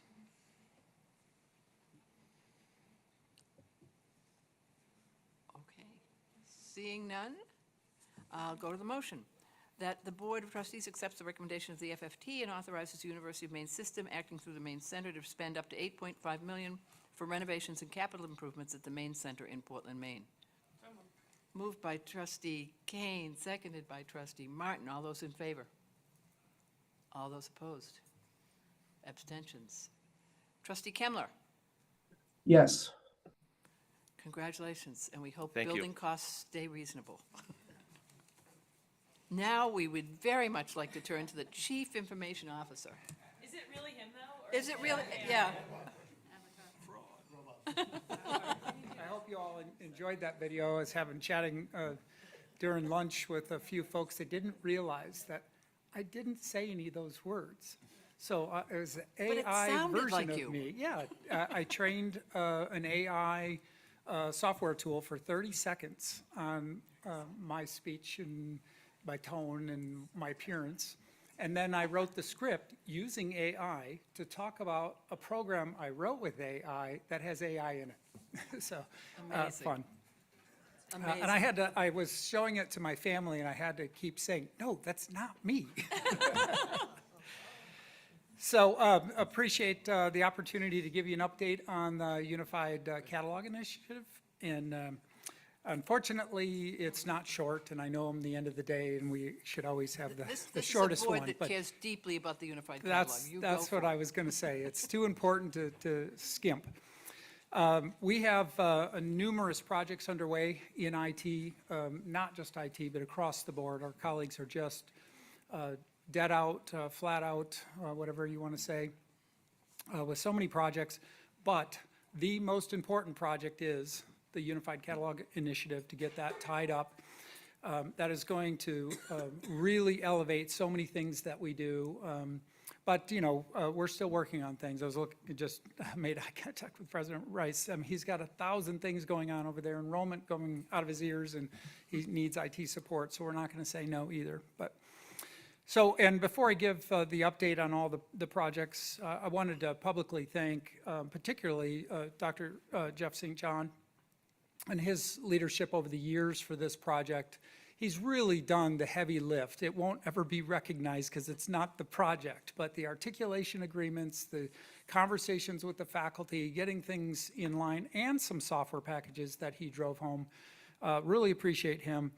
And then at the campuses, while IT has to get the stuff working, it's the campuses who really make it productive. And so the registrars, our HR partners behind me, the budget office, finance, the people who are doing the cleanup for the degree audit software, program managers, and the list goes on. And then, of course, we have a number of people in IT who are spending nights and weekends because they know that there is nothing more important than this. So I'll just go down the list. There are 18 projects in the full portfolio that I gave you in September, and those are all, the short story is they're all still on track. Many of them were sort of in a done state. They're never going to be done because you get new students in and you have to put them through the process and so forth. But the first one is the course auditor tool. I think this is really the culmination where things come together. These first two projects I'll talk about. So the course auditor project is completed its campus reporting phase, concluded data analysis, both internal and external campus engagement meetings. To cover all that, the team is currently focusing on the final milestones of that project. Campuses are cleaning up their data because the new system requires that our old data be in a certain standard. So that's what I mean by cleanup. And you can imagine we have thousands of records, so they have to make sure that it's going to look good for the students. And that has continued to go on. Those groups have been very engaged. We did get more training for them to understand how to use the tools and the cleanup process and that kind of thing. That's been going on since the fall. In short, this project is on track with no blockers or hindering progress at this time. And we expect to finish this in the end of spring. The unified course search, so this is really where students are going to see a big impact, where they're going to be able to go online, whether it's external students from our community colleges or internal students, and be able to search across all our institutions and get the classes they need. And I think that's the vision from the very beginning, is that we make that easier, and that is on track as well. Really a big shout out to the High Point, our partners at High Point. I never really compliment vendors. I hate them all equally. But High Point has really stepped up in this particular case, and so I give them huge kudos. Their team has been fantastic. Parchment, this is one of those ones I wanted to congratulate really Jeff on for getting this to close. We did finish the technical work in December. We had some contractual obligations with our current vendor that we had to get through. As of today, I was getting text messages just an hour ago that we went live with the transcript services. All those links are online. And then the degree part of that goes live tomorrow. So congrats to those teams. So Boomi, this has been absolutely, a pleasure to implement. The team is good. We've had not only the basic training for the internal staff, but advanced certificates and those things going on so that people know how to use the tool right. But to remind you, Boomi is the platform that we have been missing this whole time. So every time we implement a new system, we have to figure out how to get the files from this system to this system. And then it's always some custom thing that runs at night and it's out of sync and all of those things. You've probably lived all that nightmare. So this tool is a platform where we can do those integrations easier and make them more real time. So we've got it completely implemented, all the people trained that need to use it. And this spring, we would not have been able to release eRes Life and a couple of other programs without it. So we've already put it into production. We're already getting value back out of it.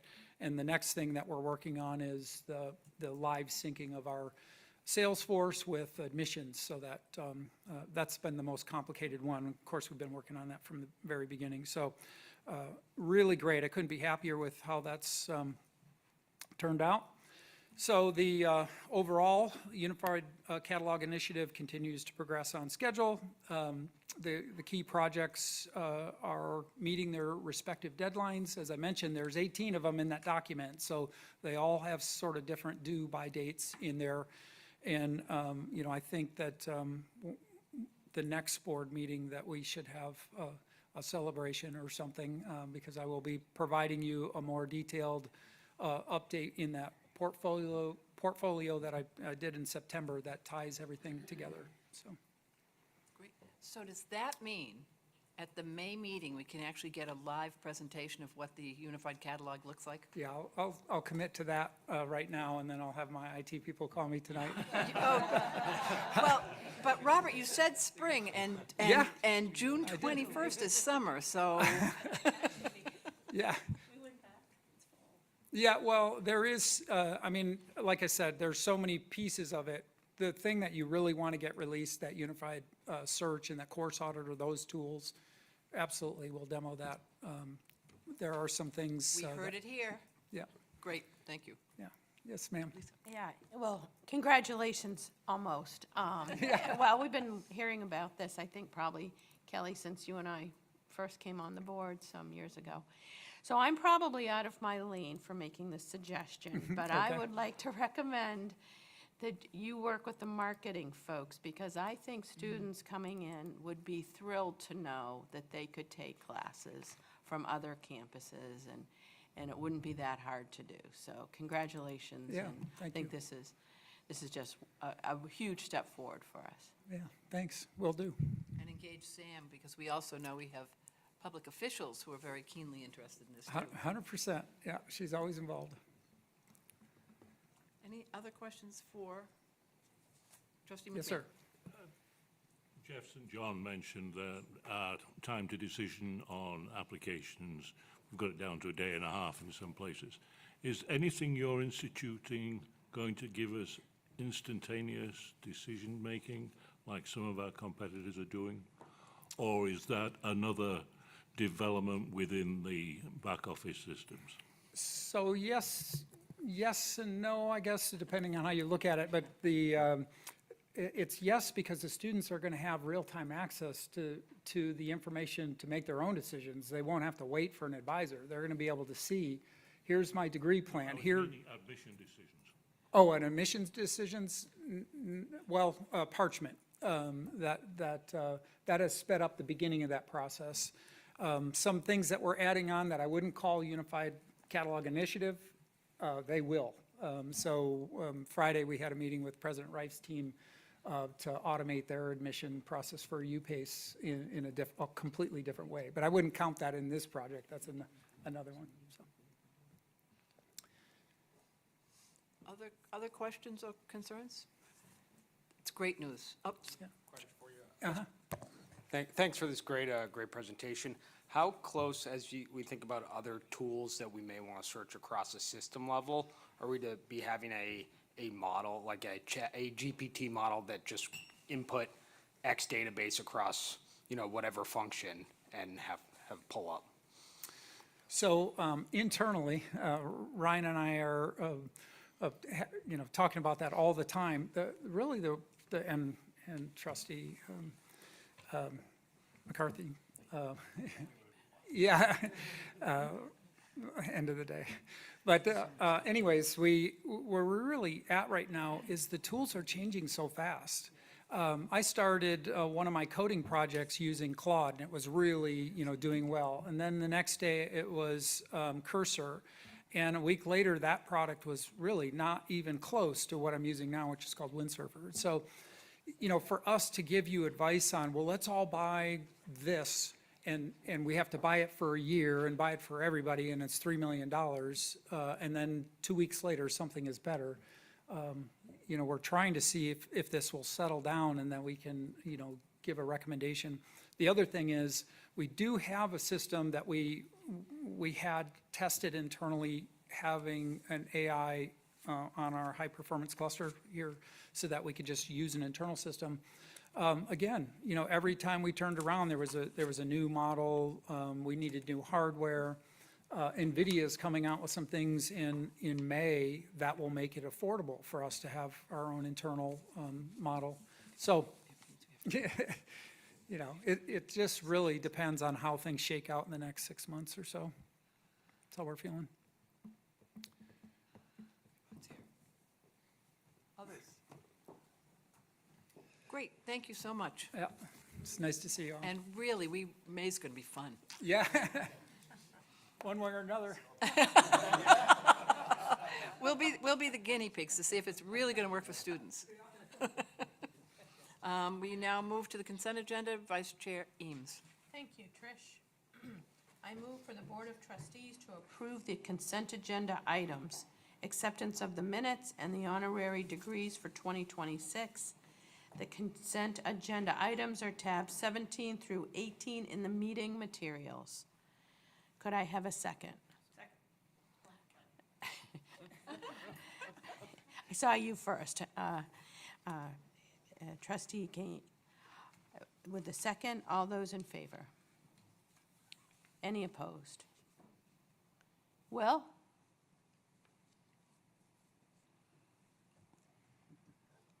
Will Yes. Kemmler? Yes. Yes, all right. Sorry about that. Motion I kept carried. on missing the unmute button.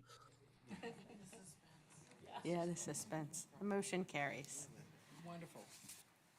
Okay, so we have completed our work. Our next session is at UMPI, I believe. May 18th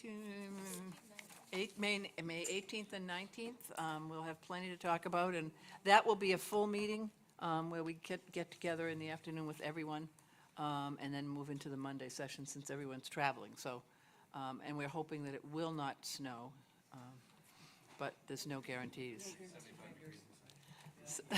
Good, that would be lovely.